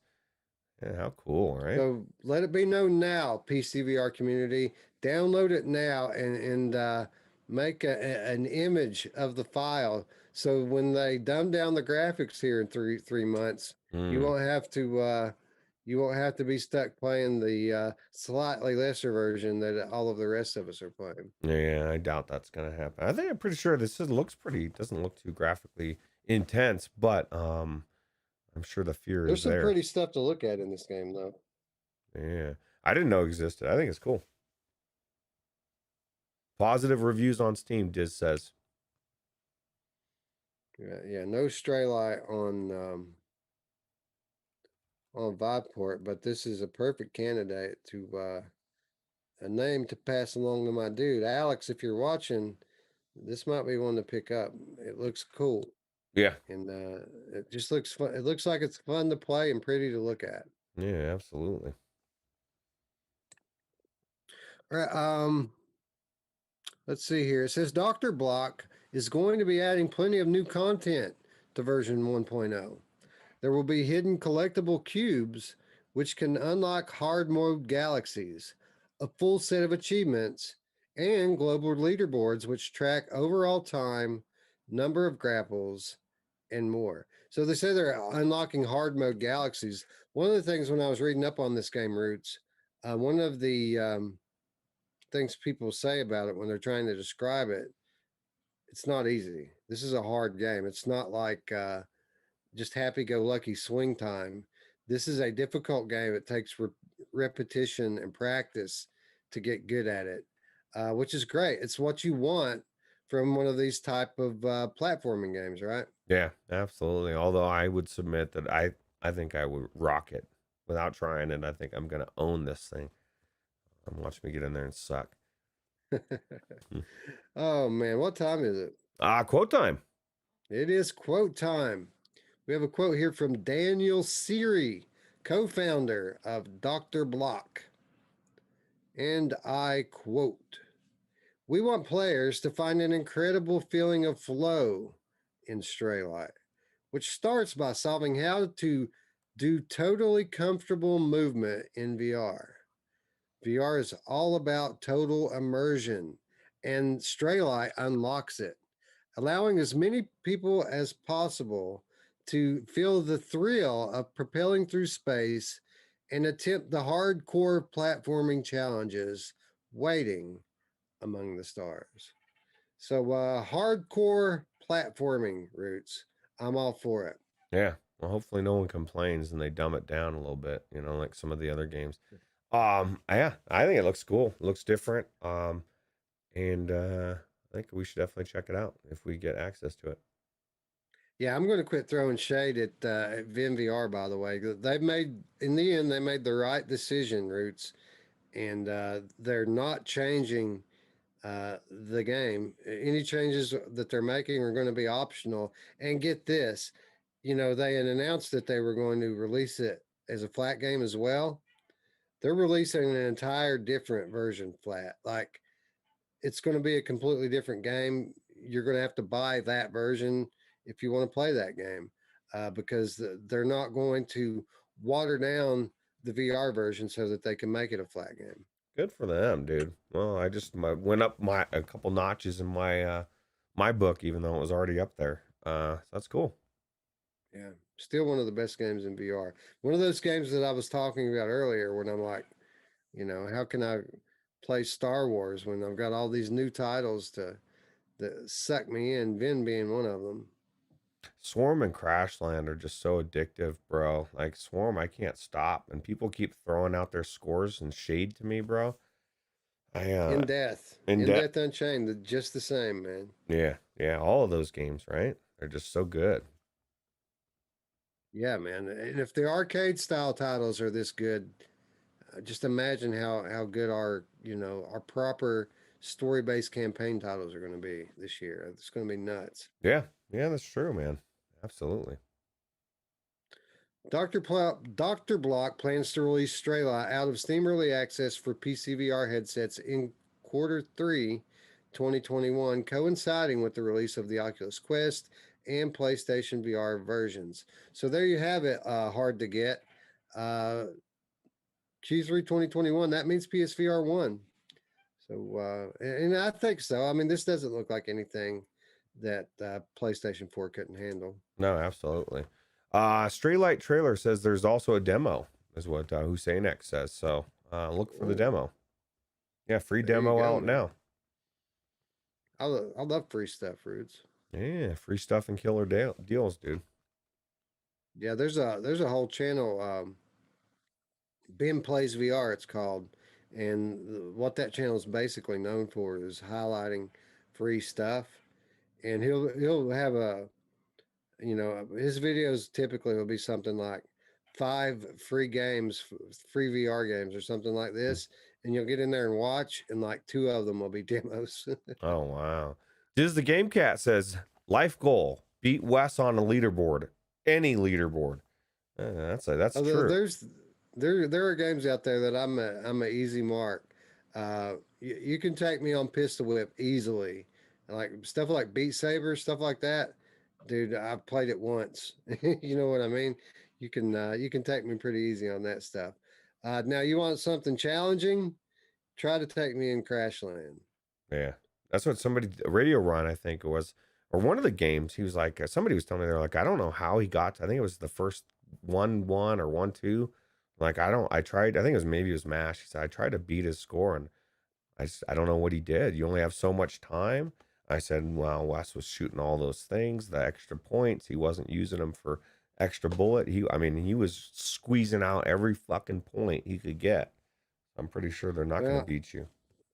now I did play it for points the last time that I played it, but I got to admit, some of these swarm levels I've only paid like twice or three times. Like um, I haven't really went in and grinded on it to push myself up the leaderboards.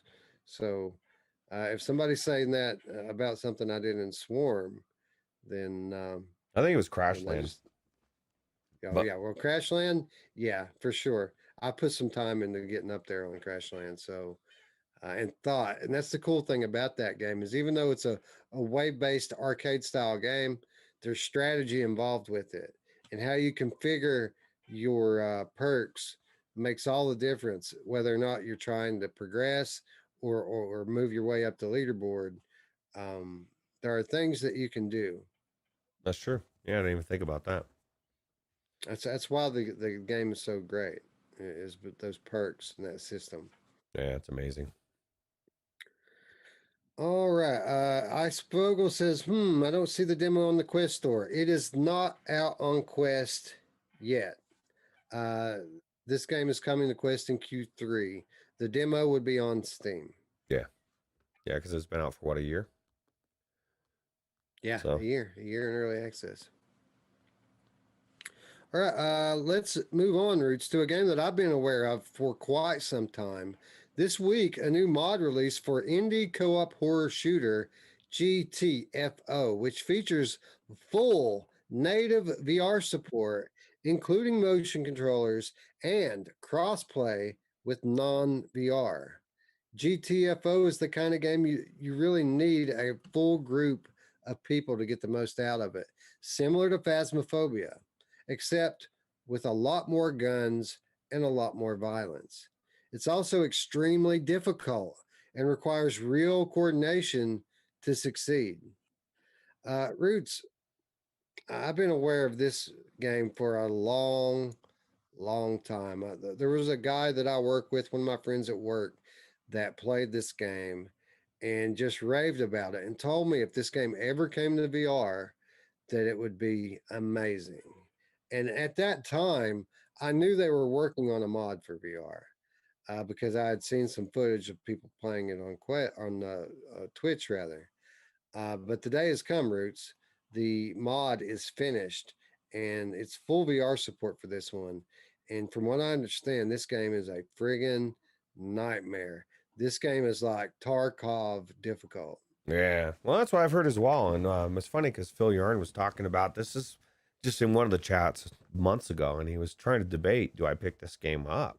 You know, and as a flat game, I was looking at it thinking, "Whoa, that looks pretty cool, man! 4-man co-op, you know, like a Left 4 Dead vibe." And then, you know, this news that it's dropping in VR, I was blown away. I did not know that they were making a mod for it, and I agree. I think it's going to be amazing. I can't wait to try it. Dude, how many awesome mods are we going to get, right? Because like what was the one we were talking about last week? I mean, there was another really awesome one. It was Fallout 4. We got an awesome Fallout 4 mod that makes that game more realistic, more difficult, and just more beautiful and smoother running in every way. Now we got GTFO, full motion VR support. We had well, what was the Outer Wilds not that long ago? Great VR port, and we've got Halo coming to VR. The Halo. I'm not up with all my Halo titles, but the last Halo release is being ported into VR as well, Wow. and that's going to be amazing too. Well, it just shows you there's not much. It doesn't seem like there's as much to get. Like I said earlier, getting things into VR. It just takes people with the know-how and the desire to do it. It's like the Luke Ross mod for GTA 5. And the guy specifically said he made that mod because he wanted to play it in VR and nobody else was doing it. You know what I mean? And at some point, that's what a lot of these guys are doing. They're like, you know what? Fuck these big studios. I'm bringing this game into VR, and I think it's good. It's awesome. And not only does it give us GTFO, but each one of these mods that exist when they're done well is like a bright light in the going on in the room, right? The room's starting to get really bright, Wes. Developers are looking around and saying, "Oh fuck, this is possible." Not only is it possible, but this is the future of gaming. And I think our eyes are starting to open. You know, we're not even that far away, Wes. Like what, year and a half from developers, big company executives, you know, immediately. No, no, whoa, whoa, whoa. Who said we're doing VR? Fuck you. VR's dead, bro. And now it's the opposite. Everybody's on board, and it happened almost overnight. And it's funny because if you look back and you went to a couple of years, there's people that don't even know that mindset existed. They would think VR's always been important to these guys. It's changed quick, very fast. So Yeah, yeah, and I'll take. And while we're looking back, I would point that all you would have to do is look back to one of our earlier episodes where we're sitting right here in these chairs telling you it's going to change like overnight fast. yeah, PD says he featured the mod a year ago. I just saw that today. And just remember, any updates to the game breaks the mod. Okay, well, let me tell you this, PD. What about the Beat Saber mod? What happens when they update the game? Oh, it breaks too, and they got to redo it. Well, what happens to the GTA 5 mod when they? Oh, it breaks too. That's the way it is. And this is one of the things that I thought about, PD, and it actually is very valid because I was thinking about this the last time I had to update the GTA 5 mod. What happens if, you know, and it's possible it just doesn't get supported one day, and then all of a sudden the update doesn't come, and the thing that you're used to playing all the time just dries up. Whether, and I'm talking specifically for the GTA 5 mod, because it's not like, this is obviously from the developer, it ain't going anywhere. But something like GTA 5 Luke Ross mod could tomorrow suddenly cease to exist if Rockstar cracked down on this dude and he decided it's just too much shit. You know, it's a weird place, but yeah, every update's gonna break stuff. So unfortunately, so Yeah, what do you think the Rockstar title? You know, Rockstar's going to be bringing us a VR title here in a year or two. What do you think that's going to be? yeah, I mean, it could be anything, dude. It legitimately could be GTA 5 built from the ground up. Could be a new GTA 5. Could be Red Dead. I mean, I think the possibilities for it being a big title, in my mind, has just the last 6 months has it's very probable now. That it's going to be a big one. It's not just going to be some knockoff thing that, because you never knew. Was it going to be something that was less important, maybe a new IP? But we're now getting into the realm of all these big games coming out. So how hard would it be for them to bring GTA 5 built from the ground up with the online mode and everything into VR? I think that would be 100 times bigger than Resident Evil 4, even though that's huge. You know what I mean? So GTA 5 online only for VR. Oculus Quest 2 exclusive. that would be awesome, dude. My favorite things to do in GTA 5 is the online mode, and that's why it's such a bummer that I can't do it with the Luke Ross mod, because I have so many cool tanks and weapons and stuff to use, and it's carnage, and um, it's exciting. Yeah, absolutely. In this trailer, we can see motion controlled melee weapons, free aiming guns with laser sights and flashlights, impressive lighting and fog, and lots of blood and gore. Uh, you know, apparently this thing has matured. Obviously it's been around for a while, and notwithstanding that, this is a high fidelity PC game. Of course, you're going to have to turn the graphics down a little bit to get it to run in VR. Um, I mean, I'm intrigued here, dude. This is multiplayer, but this is co-op, right?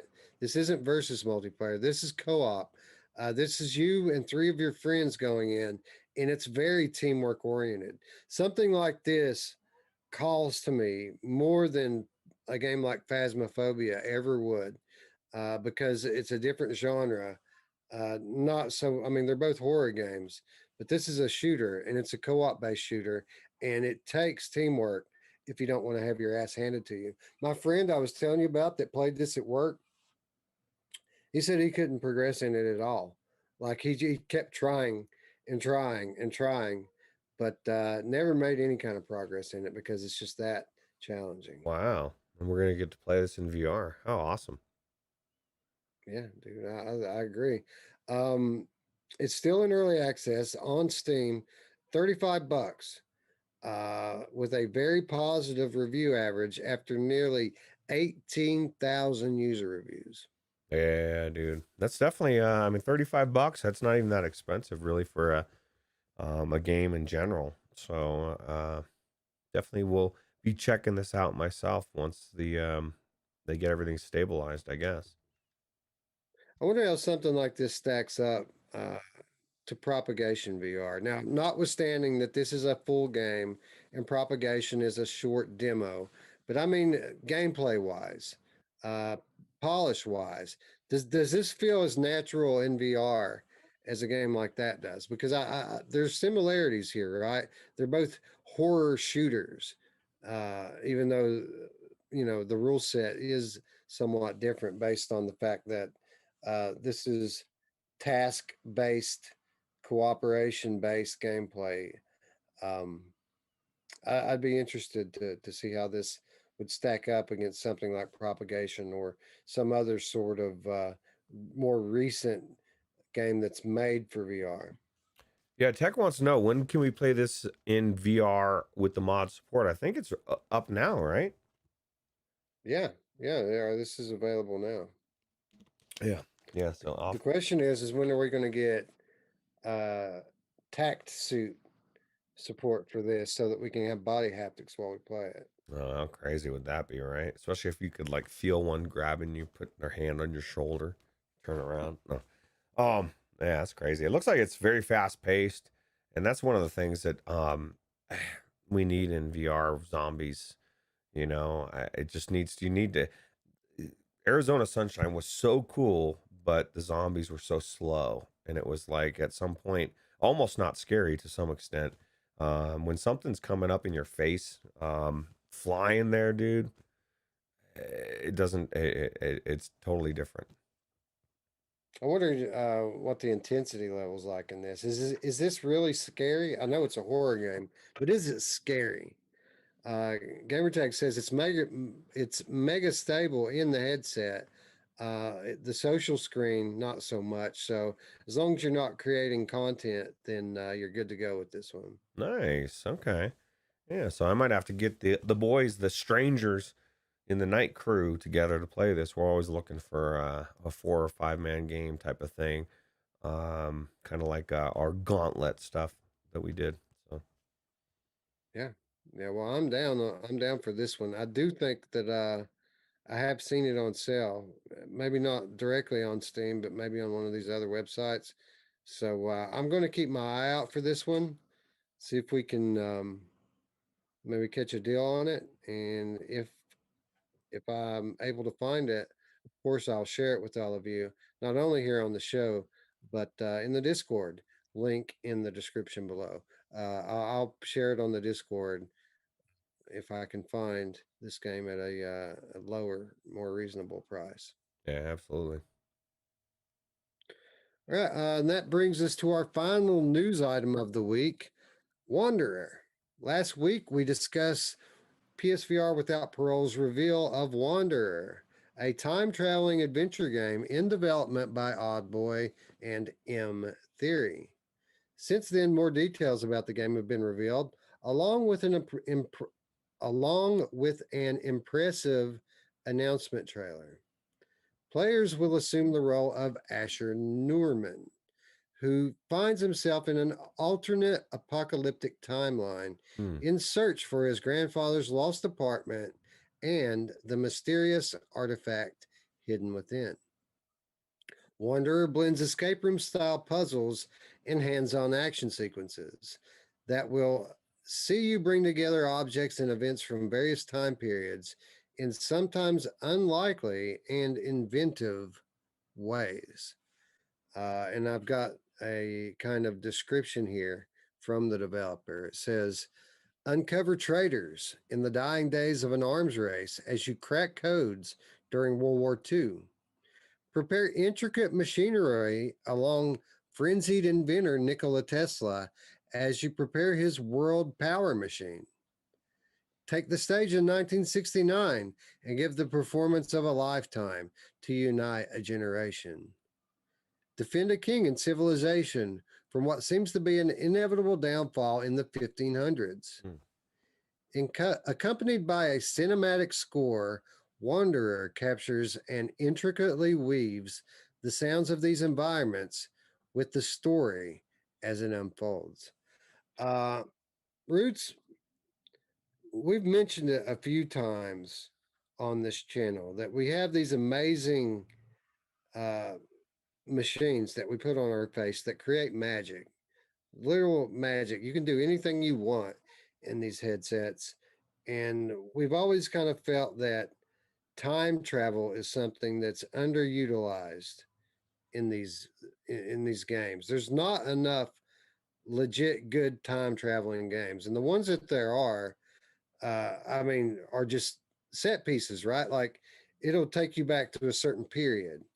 Well, we don't have very many games that has you jumping around throughout the different eras, and it seems as if we've got one here that is central to, and that alone is enough to get me excited for this. Yeah, how exciting is that time travel, right? But can you imagine it being the scenario of this story being real? Like you just came into 2021, our world, and you're like from some other universe. I'm like, why is everyone wearing masks? Like, what the fuck is Mm. happening here? People have woken up in comas, Wes, recently. Like, what is happening? I just think that would be the scenario. Sounds intriguing to me. To go to this other, world where there's this pandemic or whatever's going on, and it's not just one. You're bouncing around time in general. So I think you're right. I think time travel is something we isn't really utilized in VR, and I hope I keep crossing fingers for a Back to the Future game, like a legit amazing game. That would be awesome. Yeah, I've been thinking about trying to maybe load that. There was a decent Back to the Future game on Nintendo Wii. Hmm. I thought about maybe trying to load that up in Dolphin VR and see how it plays. That'd be cool. Yeah. You know, because I'm like you, I'm a big Back to the Future fan. I think that that's kind of a no brainer with regards to a VR game, and I'm hoping that VR gets big enough while we still have Christopher Lloyd and Michael J. Fox on this earth to do voice acting. Mm. Because I mean, they could do a whole new chapter, man, in VR, and it would be amazing. Yeah, yeah, and you could even do it from the same time frame because it wouldn't matter how old they are because it's in VR, right? And I don't know, man. I think it's super exciting, and I want to do it. I want to see it. I want to see Back to the Future in VR. So that'd be the Quantum Leap. Actually, somebody just said Quantum Leap, and There you go. imagine a game, dude, like where your whole basis of the story is you are bouncing around time trying to right what once went wrong, and I mean the potential would be amazing. So I love that series. Yeah, I think Quantum Leap's a very good reference here with regards to Wanderer because that's kind of what they're selling here, right? Yeah, yeah, absolutely. You're bouncing around and you're solving problems, bro. You get to go back in time, and I don't want to see that alligator up close and personal. Oh, brother. Shiny Robot joining the chat says, I got the message of the number 10 on my comment. What's that all about? It never fails, Roots. People always ask this Mm. every time that we do it. Um, we're getting ready to do our giveaway from episode 100. We assign people a number. We go to the random number generator and have it pick winners for us. You are number 10, Shiny. And if that number comes up, you will win a Steam key of your choice. Yeah, absolutely. And Lipnox has a good point. He says that game you played actually didn't have Michael J. Fox as the voice. They had a different actor, so they could do it again in VR, which is true. Just they need to do it. You know, that they probably could have found a Rick Grimes person that sounded better than the guy they used if they really tried as well, but they didn't. They just fucking stuck some guy in there. And at some point, that's crazy, The right? walker's on me. Yeah, it's like it really does add to legitimacy. So I wouldn't care if it was somebody that sounded like them, or if it was them, as long as it was close enough to add to that immersion. Absolutely. So Yeah. Serving as a joint venture between the two studios, this title is planned as a three-part series, ooh. with the first release developed in partnership with Sony Interactive Entertainment, taking inspiration from TV series such as Quantum Leap Oh. and Dark. So there you go. Yeah, I love Quantum Leap, dude. That was one of my favorite shows back in the day. So, The title is set for release Q3 2021 on PlayStation VR. Get this, guys. It will also see release on the Oculus and Steam VR platforms. So last week we didn't know. Last week this was a PSVR exclusive. This week it's a multi-plat. nice. Well, that makes me feel better, Wes, because I don't own a PlayStation VR, and the more I find out about this game, the more I want to play it, right? And so it is exciting that it's going to be coming to the other platforms as well. Yeah, absolutely. So yeah, I mean it's because they're insisting that this is going to be a PSVR 1 game. You know, as beautiful as it looks, they're insisting that this is going to be a PSVR 1 game.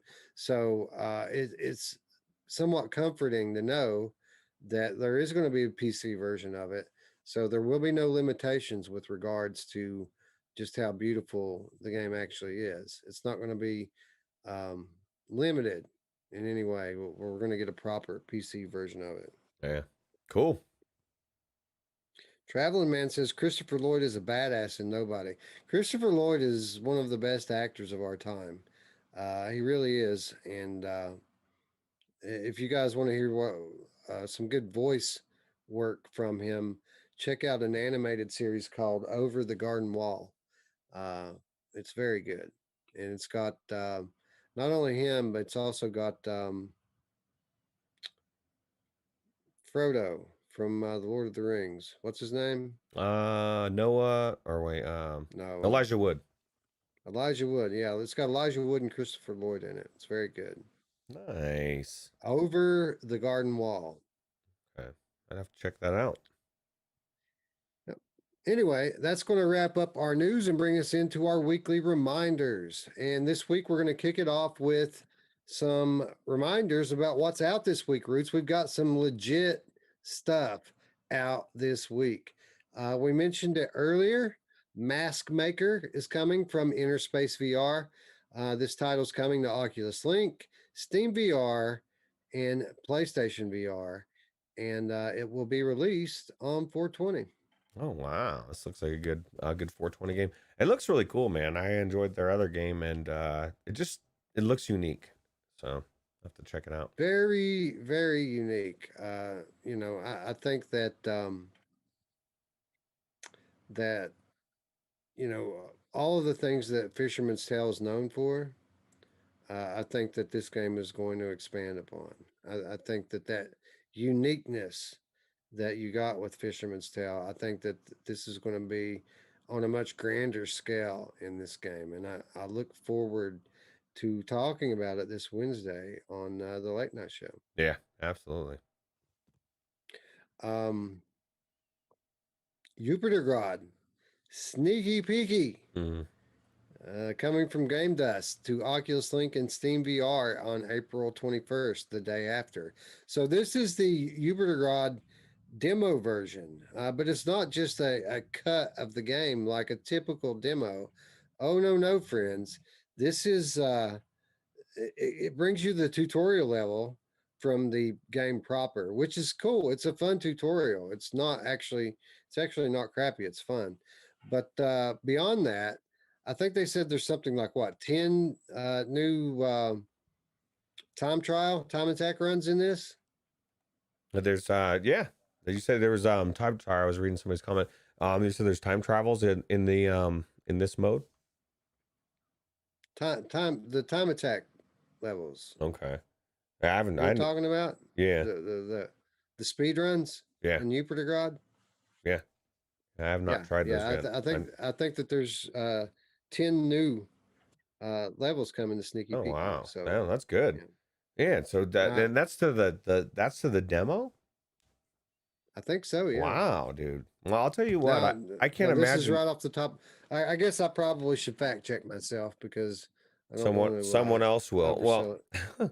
I'll tell you what. I can't imagine somebody trying the demo and not buying this game. Like it's such a good game. It's so fun to play, so fun to move. The platform puzzles are cool. It's a platformer and it's not expensive, dude. It's a cheap game. It's a really good game for what you're paying for. Absolutely. Man, Google is being a bastard. Let's take it to Steam. Steam won't let me down. Yeah, Steam never lets us down.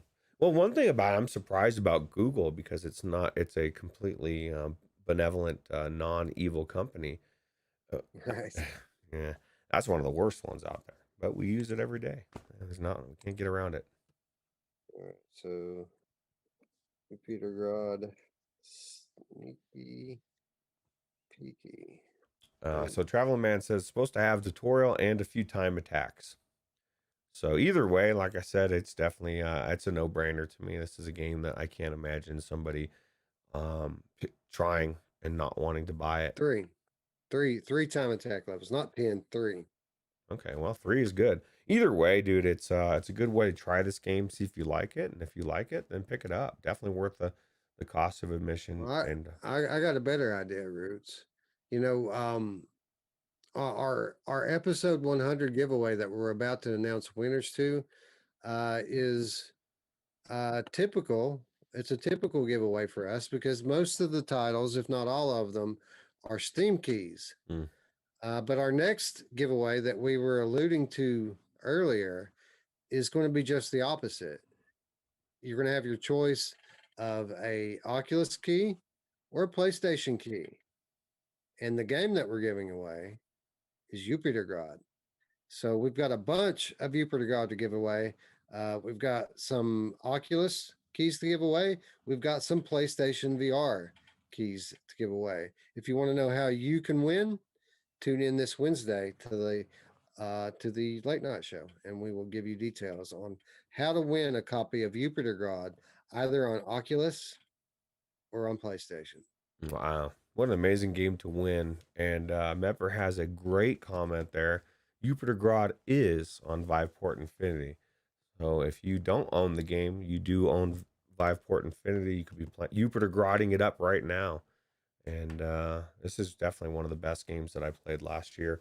It's an amazing game. Like I said, I don't say many games where I can't imagine somebody trying it and not wanting to buy it, and this is one of them. So Yeah, yeah. Uh, Again, of course it's on Infinity. What's not these days, right? yeah, Everything's on Infinity. all the good ones for Uh, sure. Gamertag VR says, "You made that Twitter page yet, Wes?" No, I have not. I'm going to wait and launch it when I told you I was going to launch you. When that thing happens that I said last time we talked about this, there's a upcoming event Ooh, that that I'm going to launch our official show Twitter when this thing happens. So within 2 weeks, we'll have a Twitter page up and running. yeah, I'm excited. Yeah, me too. Lots of cool stuff coming down the pipe. Yeah. Uh, okay, so we have Mass Maker, we had Jupiter got Sneaky Peeky. What else could come in this awesome week? Well, how about Wraith, the Oblivion Afterlife, coming to us from Fast Travel Games, Oculus Quest, Oculus Link, and Steam VR coming next month. But April 22. So the 20th gives us Mass Maker. The 21st, Sneaky Peeky. 22, Wraith the Oblivion Afterlife. Not many games, Roots, that are as highly anticipated for me, being a horror buff, as Wraith the Oblivion Afterlife. Um, yeah, man, I don't know what else to say. I can't wait to play this. It's a shame that we're not going to be able to talk about this one on Wednesday because I'm sure it's still going to be under embargo at that point. But I can't wait to play this, and I can't wait to talk about it. 4 days. All people have to wait. 4 days. You can be Wraith Oblivion it up. And Gamertag, we appreciate you, bro. You support us all the time. So we appreciate all you do.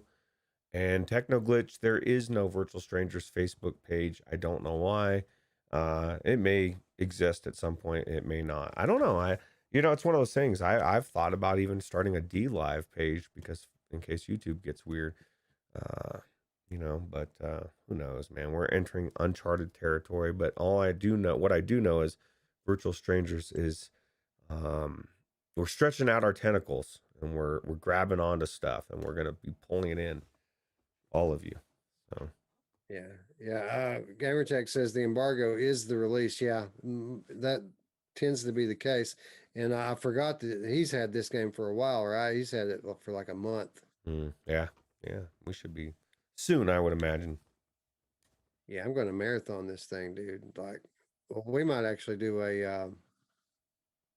an old school review discussion on this one, maybe a Yeah, standalone video. yeah, that's the thing. We need if we have a game that we really want to talk about, that's definitely the game reviews need to But be, they're important, but they got to be the right games, I think, and this is definitely the right one. yeah, dude. Yeah, for sure. Oh, I think it's going to be. I mean, you never know until you get in there and play it, right? But yeah, I think that this is going to be a legit one. When it comes to horror games in VR, there's a lot of them, but there's a lot of mediocre horror games in VR. You can count on one hand how many great horror games there are in VR. Yeah, kind And it kind of parallels movies, right? Like there's so many bad horror movies, but the really good ones, man, they're worth watching. And that's what we're kind of waiting for in VR is we haven't had that many really good horror games that just leave you crap in your pants. But if we can believe the video footage we've seen of all the content creators and all of their reactions, I think this game is going to be really good. So well, I'm putting my faith in. I know that there's some cool people at Fast Travel Games who happen to be horror buffs, so I'm counting on that, and I believe that they're not going to pull their punches. That's what makes a great horror game is you really have to go for it. And it's kind of ironic because the one game that's the best, Resident Evil 7 is the AAA version, right? It's the one that came from the big company. They're the ones that really went for it. where typically you would think that it's the smaller indie guys that would really go for it, but it's been just the opposite. Generally, the higher the budget a horror game in VR has had, the better it's turned out to be. I think a lot of these people too is they really know what horror is, and that's the thing. It's like you got to get in the mindset. Like you would probably be an amazing person to like be on the sideline and giving advice and what's good, what's not, what's going to scare people because you have a really good thumb on what really is needs to be. And I think a lot of these games don't have somebody in that place to kind of curate it right and make sure it's going to become because you can't just put anything on a TV screen and scare people. You know what I mean? It needs suspense. It needs a lot of different things to make it amazing, and VR is no different. It just adds a couple of extra elements, right? And and so I think once enough a big enough team slows down to really put that detail in, and maybe this is going to be the one, it's just going to freak people out, right? So yeah, consultant. That was the word I was dancing around there, Wolf. I really appreciate that. But yeah, so Uh, we had some good titles come up here in the chat. Of course, I think it was Drew. Yeah, Drew said "Here They Lie," one mm, of the best horror games. 100%, man. And the more that game's like fine wine. And even though like technically, you know, the low resolution becomes more obvious over time, the things that happen in that game, the scenes, the the meaning of what's going on. This stuff is aging well. I think back on that game fondly, and it's one of my very favorite games. And the more time goes on, the higher it moves up my list. So yeah, Here They Lie is a great example. Lies Beneath is another good one. Gamertag brought up. Lies Beneath is really good. It's just fun gameplay. Lies Beneath, like that game would be fun if it wasn't a horror game. It's a fun game that's also a horror game. yeah, absolutely. So there's some out there, but I think it's a genre that we haven't really see hit in a way that it's going to be in the near future, right? So it's kind of Yeah. exciting. Techno Glitch says, "I wish they would port Here They Lie to PC, dude. That would make my year if we could get that on PC and get a remaster of it." Um, but Not sadly, likely. I don't think that that's ever going to happen. While Tangent Games is still around, the Tangentlemen, as they were known back then, that group has pretty much broken up. They've all went their separate ways. So it could happen. It wasn't really a big enough hit, though. I don't think we'll ever really see that happen. Yeah. Maybe gonna look forward to it for PlayStation VR too, right? Yep. Diz asks, did you see Paranormal Activity 2? I've seen that people have been talking about Paranormal Activity 2. I heard Brian Paul, he tweeted out a tweet a couple weeks ago asking people what they would want from a Paranormal Activity 2. And then within like a week of him tweeting that out, I saw that the actual Paranormal Activity people were asking the same question. Mm. So obviously it's coming, right? Yeah. Yeah. How cool, right? Rush of Blood 2. Imagine if it Dude, launches with PSVR 2. I think Wes would probably not come out of his house for a couple of days. He'd just be in Rush of Blood. dude, I'm about to go into Rush of Blood 1 again. It's been long enough now for me to run through that one again. Yeah, dude, that would be an amazing game to be ported over as well, and also very unlikely. So, Actually, you know what? I think that that one's way more likely than, say, like Here They Lie would be because um, Supermassive Games has been putting out PC games for a couple of years now with the Dark Anthology series. So I'm not sure if Sony paid for that one to be a PlayStation exclusive, but if they didn't, I could very easily see that coming to PC VR. And or you know, Quest. the odd thing is though, unlike these other games that we talk about, I don't think it would improve all that much coming to PC. I see. I don't even care. I just would be able to play it again. I need to scratch that Right, itch, right. Wes. Wolveraza, keep up the great work. VR needs you guys. Throwing a super $2 super chat. We appreciate that, man. Yeah, I Yeah, think thank you very I much. He think says, keep up the great work. VR needs us. I think I so. agree. Yeah, I agree too. If I don't, then I'm doing something weird. Paradise Decay says Astrobot 2 with the new haptics. That one's confirmed, dude. You know that's coming. Yeah.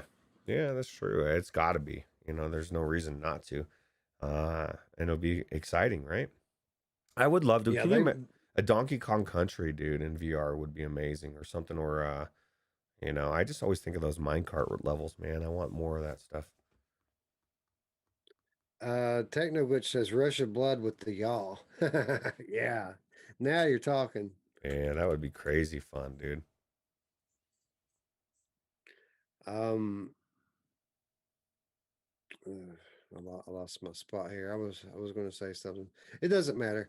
Let's move on to our next reminder this week and each week. Wish list. This is the point in the show where we ask all of you to please do your part. Uh, join us right now as we all do our part to support the developers by going onto our platform of choice and wish listing one of these awesome games that we talked about today.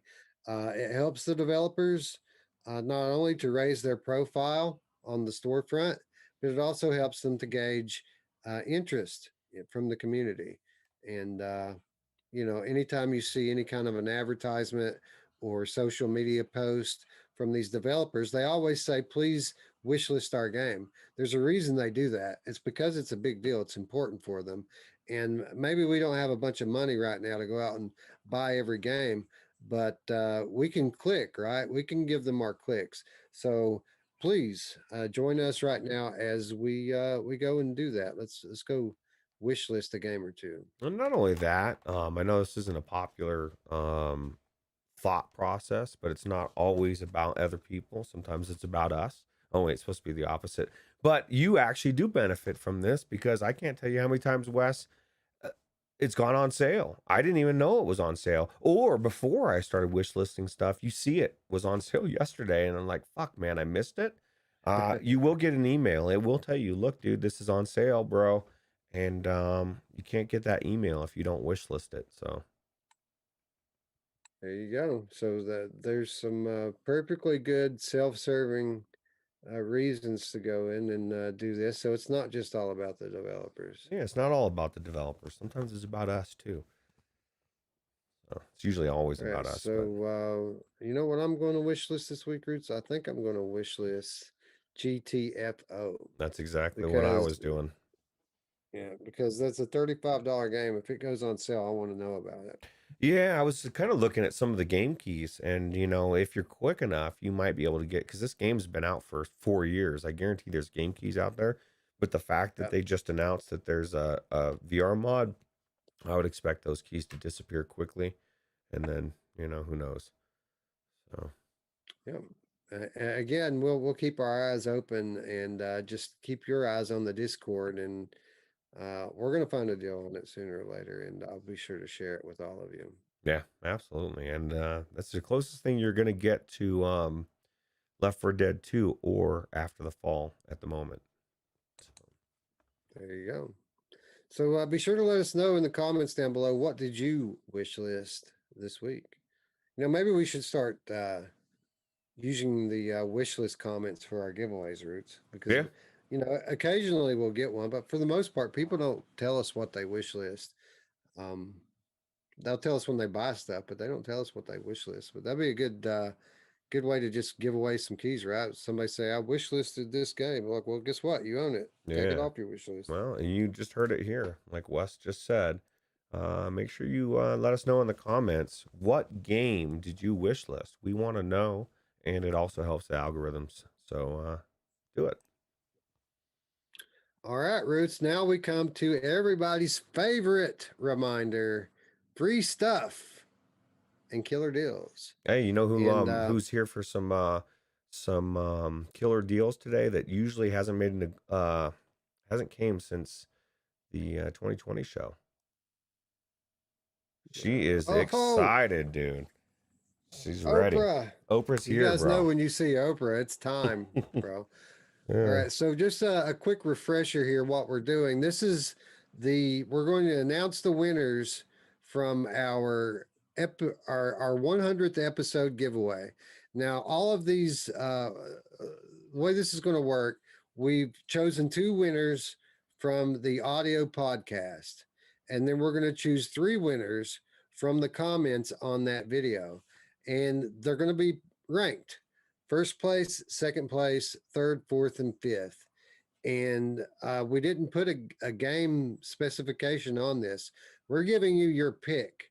So the first place winner will get the first pick from our key vault, which is substantial. We've got a bunch of keys in there. The catch is that they're pretty much all Steam. They're all Steam. The only exception that's not Steam is The Walking Dead Saints and Sinners, and we do have some PlayStation copies of that.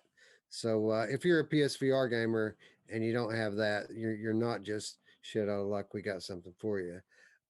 But the rest of these are Steam keys, so just be aware of that going forward. Now we've already chosen the two audio winners, and let me get you the dude's name here. Um, the first place winner is Stephen Pearsall. Stephen contacted me via Twitter. I will contact Stephen via Twitter, and he will have 2 days to make his selection after I contact him. Then we'll move on to the second place winner, which is Trish. Trish contacted me via Discord. So after we settle up with Stephen, we will contact Trish, and Trish will get to make his choice. And then that will bring us to our commenters, of which we had 14 commenters, Roots, three of which are going to be a winner.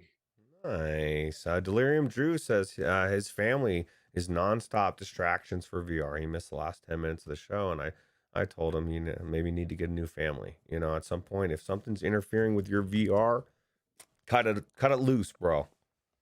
Maybe See, not. you got to, what you got to do is you have to do what I did with my family. And my family are a motivator to get me into VR Ooh. because they want to play. So, Yeah, you got the VR family, bro.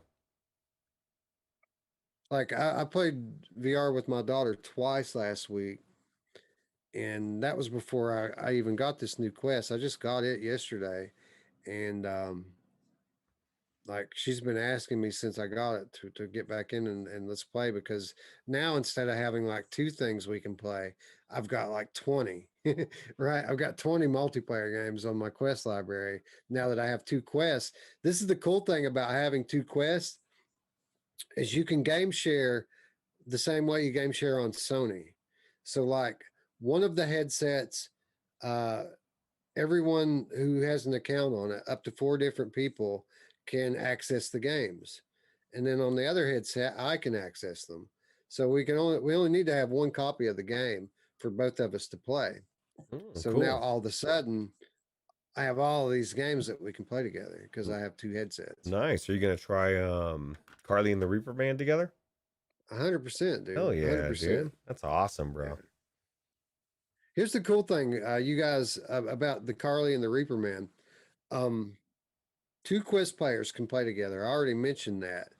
But say you don't know anybody else with a Quest and you need somebody to play with, they will allow you to download the flat version of the game on a PC or Android device for free so Wow. that you have somebody to play the Quest version with. That's cool. And they have the mode where you can play with yourself. You know what I mean? Well, that doesn't sound good. You know But whose favorite mode that is? oh My yeah, mom! yeah, it is. You got that. That's the opposite of what somebody was saying. 4 months without having a release. That's a everyday thing. I don't want to even go there. But yeah, that's cool. Anyway, 1 through 14. Random number generator, random.org, for those of you who are wondering, random.org. So let me get the Let me get the episode pulled up here so I can announce who the winners are going to be. Jason Costco says, "Holy crap! I had no idea Virtual Strangers had an audio podcast." Yeah, so it's basically the same thing. I just upload it into audio format. Usually takes between 3 to 5 days till it gets up there, so it's a little bit more delayed than the YouTube version. But that's not my fault. That's YouTube's fault because they play with. Sometimes it's immediately available. Sometimes I can't get it for days, dude. So Yeah, it's about YouTube. They have to process the video and make sure we don't use any unauthorized language.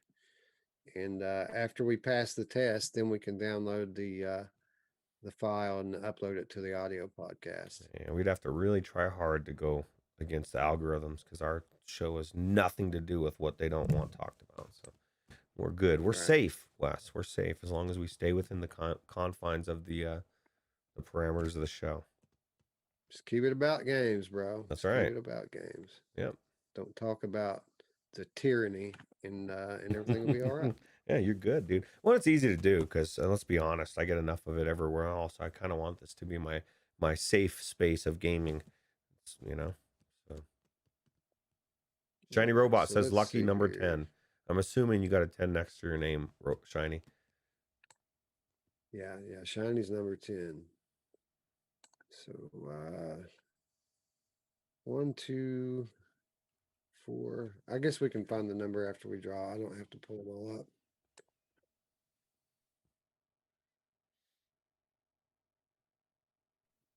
All right, so 1 through 14. We're going for the third place winner here. And the winner is can't do that. I just about went 1 through 100.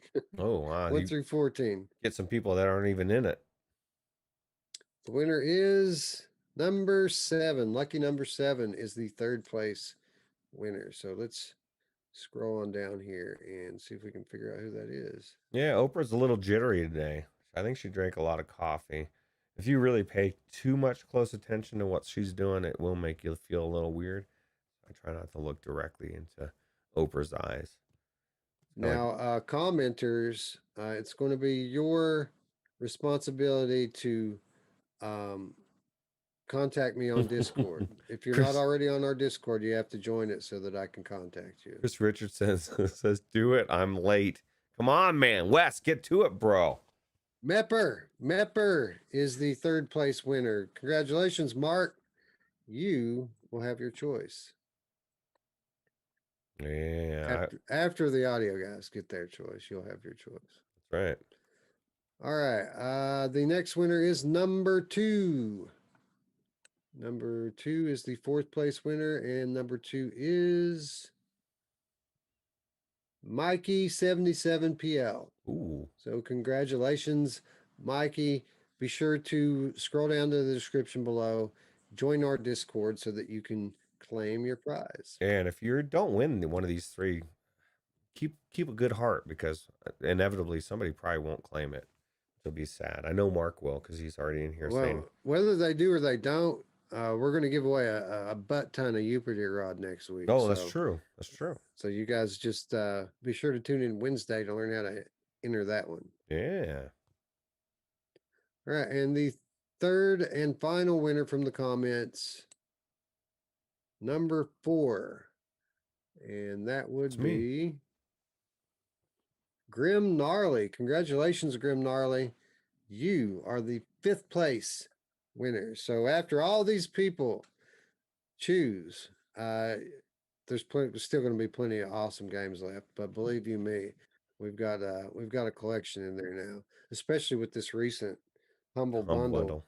thing. We've had donations. Thank you, by the way, to all the people that donated keys over the last week. We probably got another 15 or 20 keys added into our vault from this Yeah. giveaway. Anyway, congratulations to all who won. Commenters, be sure to join our Discord and hit me up. Audio listeners, check your social media because you already have got a message on there, most likely. Yeah, and audio listeners, I don't get to say this enough because we don't get to spend the one-on-one time like we do with all the viewers that watch the show. You guys rock, and don't judge me for the time that it takes to get to the content to you. I try, I promise. I try. All right, let's get down to business here. Free stuff and killer deals. Congratulations, winners. I hope you will enjoy your games. Absolutely. We're going to kick off free stuff and killer deals the way we always do with your PlayStation Plus reminder that the April games are still available. Days Gone for PlayStation 4, Zombie Army 4, Dead War, and also for PlayStation 4, as well as Oddworld Soulstorm for PlayStation 5. Wow. All of these games included with your PlayStation Plus subscription for the game of April, but not for much longer. So if you haven't claimed them, be sure to go in and do that ASAP. Yeah. I'd like to also remind you that the Sony Play at Home initiative is still going on, but this too is winding down quickly. I think these titles are only up for a few more days. So if you haven't claimed your 9 free titles, 5 of which are some of the best PlayStation VR games I've ever played, you know, Astrobot, Res Infinite, Paper Beast, Thumper, Moss. These are all free, but only for a few more days. So be sure that you go in and claim those. You do not have to have a PlayStation Plus subscription for these games to be free. They're free for everyone who has a PlayStation. So if you haven't claimed them, go do it now. Yeah, free's free. I'd like to also remind people that the PlayStation Spring Sale is still going on. So all of those great deals from the last couple of weeks that we informed you guys about still available. Great deals on RE7, Dreams, Skyrim, Five Nights at Freddy, Hitman 3, and much, much more. Those of you on PlayStation VR that are, eating Haagen Dazs, trying to comfort yourselves Mhm. because Resident Evil 8's not coming next month. Well, go do yourself a favor and buy yourself something else to play because, I mean, there's some pretty damn good deals on the PlayStation Store right now. Yeah, really good deals. Absolutely. Epic Game Store, weekly free games. There's 3 of them this week, Roots, none of which I've ever heard of, but free's free. So we've got Deponia, The Complete Journey, absolutely free. We have Kim Follett's The Pillars of the Earth, also free. And then we have The First Tree, which looked like it might be kind of cool if we could get it running in Helix.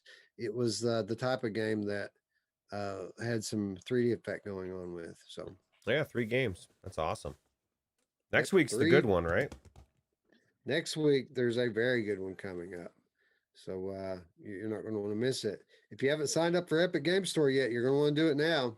Yeah, I'm surprised. If you haven't done it by now, you probably listened too much to Jurlo, and you're going to regret it when you don't have all those free games.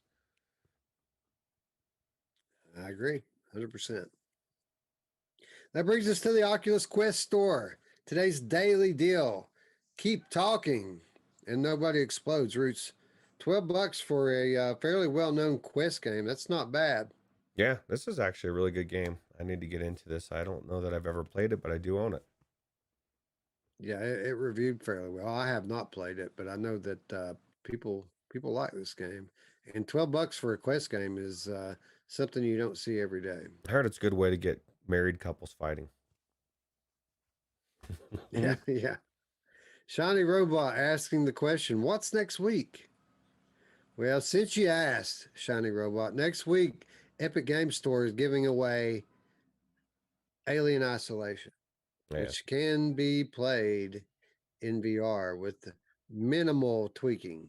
yep, yeah. So, yeah, definitely going to jump in there and grab that. And everyone who has a PCVR headset. Anyway, the Quest bundles this week, pretty decent bundles. Apex Construct and the Wizards bundled together this week for $31. Again, these are the Quest versions of and they're cross buy. So $31 for those two, pretty good deal. Yeah, steel. Um, the other bundle, Little Witch Academia and Space Channel 5 VR. Now, this bundle's $41, Roots. And, you know, I'll admit, I want to play Little Witch Academia. That game looks fun to me. The problem for me comes in with the other title, Space Channel 5 VR. I could give two shits about that game. You don't want to dance, bro? No, I'm not looking to dance. If I want to dance, I'll go play Synth Riders. The thing about this game is it's like people that love it really love it, and it's so bizarre. I think I would like to try it, but not buy it. Um, if that's somehow possible, but it looks unique. But cool. You know, we're not even a year removed from when people were bitching I saw it all the time. You know, where's the deals? Where's the sales on Oculus? Well, we're seeing them every day now. With whether it was you got your daily deal and you got a couple of duos, and it's cool because you never know. Your game may be on there one day, and I check it every day, Wes, looking for something I've been waiting on, and so far I have not seen it. Not that I have anything specific, but Yeah. Yeah, I have a few titles that I'm waiting to pop up on there, and they have not yet, but I'm sure they will. yeah, Their day will come. that's true. Quick reminder that the Humble Bundle, Spring in the VR Bundle, is still available. $15, 8 games. Detached, Job Simulator, Aspire 1, Bridge Crew, Cyrento, Borderlands 2 VR, Swords of Gura, and Surgeon Simulator. Maybe the most ridiculous deal I've ever seen on a bunch of VR games. Yeah, it's a really good deal. And if you don't like any of those games, donate them to Virtual Strangers, and we will hand them out to somebody else that couldn't afford it. That's the beauty of it, right? Yep, Or wanted it absolutely. for free, I guess. Shiny Robot says the Rift Store is sadness. This is true. The Rift Store, it has well, a chair in a room green water on sale for 20% off every week, all the time, every week. Fat Foods is on sale on there, And who doesn't love but fat foods, right? and Paranormal Detective, 1980s Paranormal Detective game is on there on sale. Yeah, those are always on But sale every week. yep, every week. But Steam has different sales every week, and this week Steam has The Forest on sale for $8. Yeah, that's a good deal. It is a good deal. Medal of Honor on sale for $48. What do you think, Roots? It's not cheap enough for me. I enjoyed what I played of it, and I know it gets better. But I'm thinking $30 would be my sweet spot. If I see it for $30, I'm buying it, and then when it's at 30, I'll be like, yeah, it needs to be cheaper. Uh, but it's better. Uh, It's on sale, so that's good. I think 30s would be dirt cheap for Medal of Honor. I think 40s kind of the spot for that. I think it's a good $40 game. Well, it's definitely a $40 game. Whether Roots will pay 40 for it is a different story. I'm cheap, Wes. Zion says, when is Green Hell VR coming out? That interests me. Very soon, Roots. The developers of that game are in kind of a thread, one of my email threads, Oh, and good. I've seen some activities on that lately. Not that I've seen a release date or anything, but I know that it's soon. I don't know when.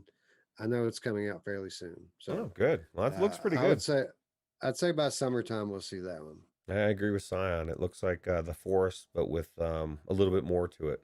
So, Yeah.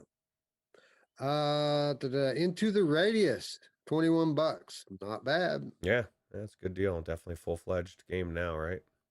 So, Mm-hmm. Yep, absolutely. Gang V has launched into early access and is on sale for $12, which what I've seen of it, this game has a lot of potential. So it might be a good pickup at $12, but it might end up, if it fulfills its potential, this is going to be a great game one day. yeah, it's gonna be an amazing game if it ends up being everything they dream it to be. Especially with flat players, it could be really good. And so I'm definitely it's on my radar. Somebody said earlier that they were gonna wait to pick this up because it was supposed to be released in September. They feel like it was rushed. And so I'm kind of the same way. I'm gonna wait and just watch it, but it's definitely on my radar. So I think it was Techno that said that. Yeah, I watched Watched somebody play game. I think it was maybe GT the other day playing this thing, and it looked pretty cool. Looked better than I expected it to be as early as it is in development. So it's a great concept. Yeah, yeah, it's a really good concept. It'll work if they do it right. It'll work, I guarantee you, because there's enough people, even flat, that would love to play this game, and they just have to flip, get everything ironed out. Stride is $15, Roots. Yeah, that's a good deal. What's it? 20 normally 20, right? Yep, normally 20. Yeah, yeah, definitely a good deal. Yep. Delirium Juice said Color Space got an update, but that wasn't in the Strangers VR news. Yeah, man, Color Space doesn't make our news. Nah. Yeah, we pride ourselves in putting the good stuff in there. I don't Yeah, know what color stuff is. there was a lot of stuff that didn't make our news. I can't stay here for doing 6 hour shows. They're long enough as it is, too long, honestly. Yeah. But there's always just so much good news that you can only cut so much of it out. Yeah, that's true. That's true. Uh, a Wake In is worth $16. If you don't have Viveport Infinity, then go buy a Wake In for $16. But then again, if you're going to spend $16 on a Wake In, why don't you just go renew your Infinity? Yeah, dude, what are you doing, bro? You're almost already there. Either way, play Awaken. Definitely worth playing. Yeah, somebody just said that they just let their Viveport Infinity cancel and that they'll be back later. They just want to catch up on their Steam No, I think it's Spry backlog. Guy. Yeah, Spry Guy. I guarantee you, Spry Guy spends more than his Infinity payment on a game this month that's on Infinity. Yeah, it's very possible. It's very possible. What are you Yep. doing, Spry Guy? Hmm. Speaking of Infinity, Until You Fall has been added to Viport Infinity, but there's a caveat, friends. This one falls in the Saints and Sinners Phasmophobia premium bracket. Mm. This game is, at least at this point, for annual Infinity only. So if you're on the $8 per month plan, you can have Until You Fall. And somebody even told me that you get to keep it. I'm not sure about that, but this game is for annual members only. Well, that's three now. So do you think that, I mean, I wonder what the, when it becomes its own category at a different price point, or, I mean, obviously it is a different price point already, but it's not really, there's only three games. And my hope for it would be it just becomes like a stepping stone, right? Like Until You Fall comes out as that tier, and then 3 months later it trickles into the regular Right. thing, and then that way you just have to wait. It's really timed. So Timed exclusivity. That would seem a lot more fair to me. absolutely, Um, yeah, yeah. Hopefully that's the way it turns out, but yep, only time will tell. yep, All right, and so that's going to wrap free stuff and killer deals and bring us into our final reminder this week and every week, and that is how you can do your part to support our channel. Of course, if you're new to the channel, the easiest and best thing you can do to support us is to subscribe and to click that notification bell so that you can stay up with all of our content here on Virtual Strangers. Of course, for those of you who have been subscribed for a long while who want to do a little something extra, well, you can do so by supporting us on Patreon. As little as $3 per month, not per day, not per week, $3 per month gets you access to our weekly show notes, insider updates, and the always awesome Money Show. A big thank you to all of our supporters on Patreon. You guys are the one who are helping us to advance and grow. yep, Of course, all of you are by showing up and and participating. Of course, we wouldn't be here without you guys. But we appreciate everyone in the community who does all they can because they want to prop us up, and we appreciate that. yeah, absolutely. What else? Roots. Discord. Oh, Discord. Maybe you guys aren't ready for this conversation to end. Maybe you want it to keep going. Well, the conversation does not have to end. All you have to do is go home with us. We're about to leave the public forum here and retreat to our homes in Discord. We live on Discord, so there's an invitation in the description down below. Feel free to join us. Mikasa Zukasa. Join us. Yeah, come home. Don't be a stranger. No, actually, we need you to be a stranger, but we want you Be to a be stranger. our stranger. Yeah, be a virtual stranger. Man, the best ones. Anyway, with that said, friends, I'd like to thank you all once again for watching. Just a reminder, banging episode coming up on Wednesday with two or three new games. We're gonna do. We're gonna do Mask Maker. We're gonna do Carly and the Reaper Man, possibly Alvo. We're gonna wrap up and give our thoughts on the Oculus Gaming Showcase, and we're gonna tell you how you could win a copy of Jupiter God either on Oculus Quest or on PlayStation VR. Roots, I think that's a pretty banging episode, right? Absolutely. I can't wait for it. I wish it was now because that means that I'm potentially playing RE4. Can't believe it. Possibly. Possibly. Anyway, be sure you click that bell, friends. And we want to thank you again for watching. For Roots, I'm Wes. We'll see you Wednesday night. Bye now. Take it easy.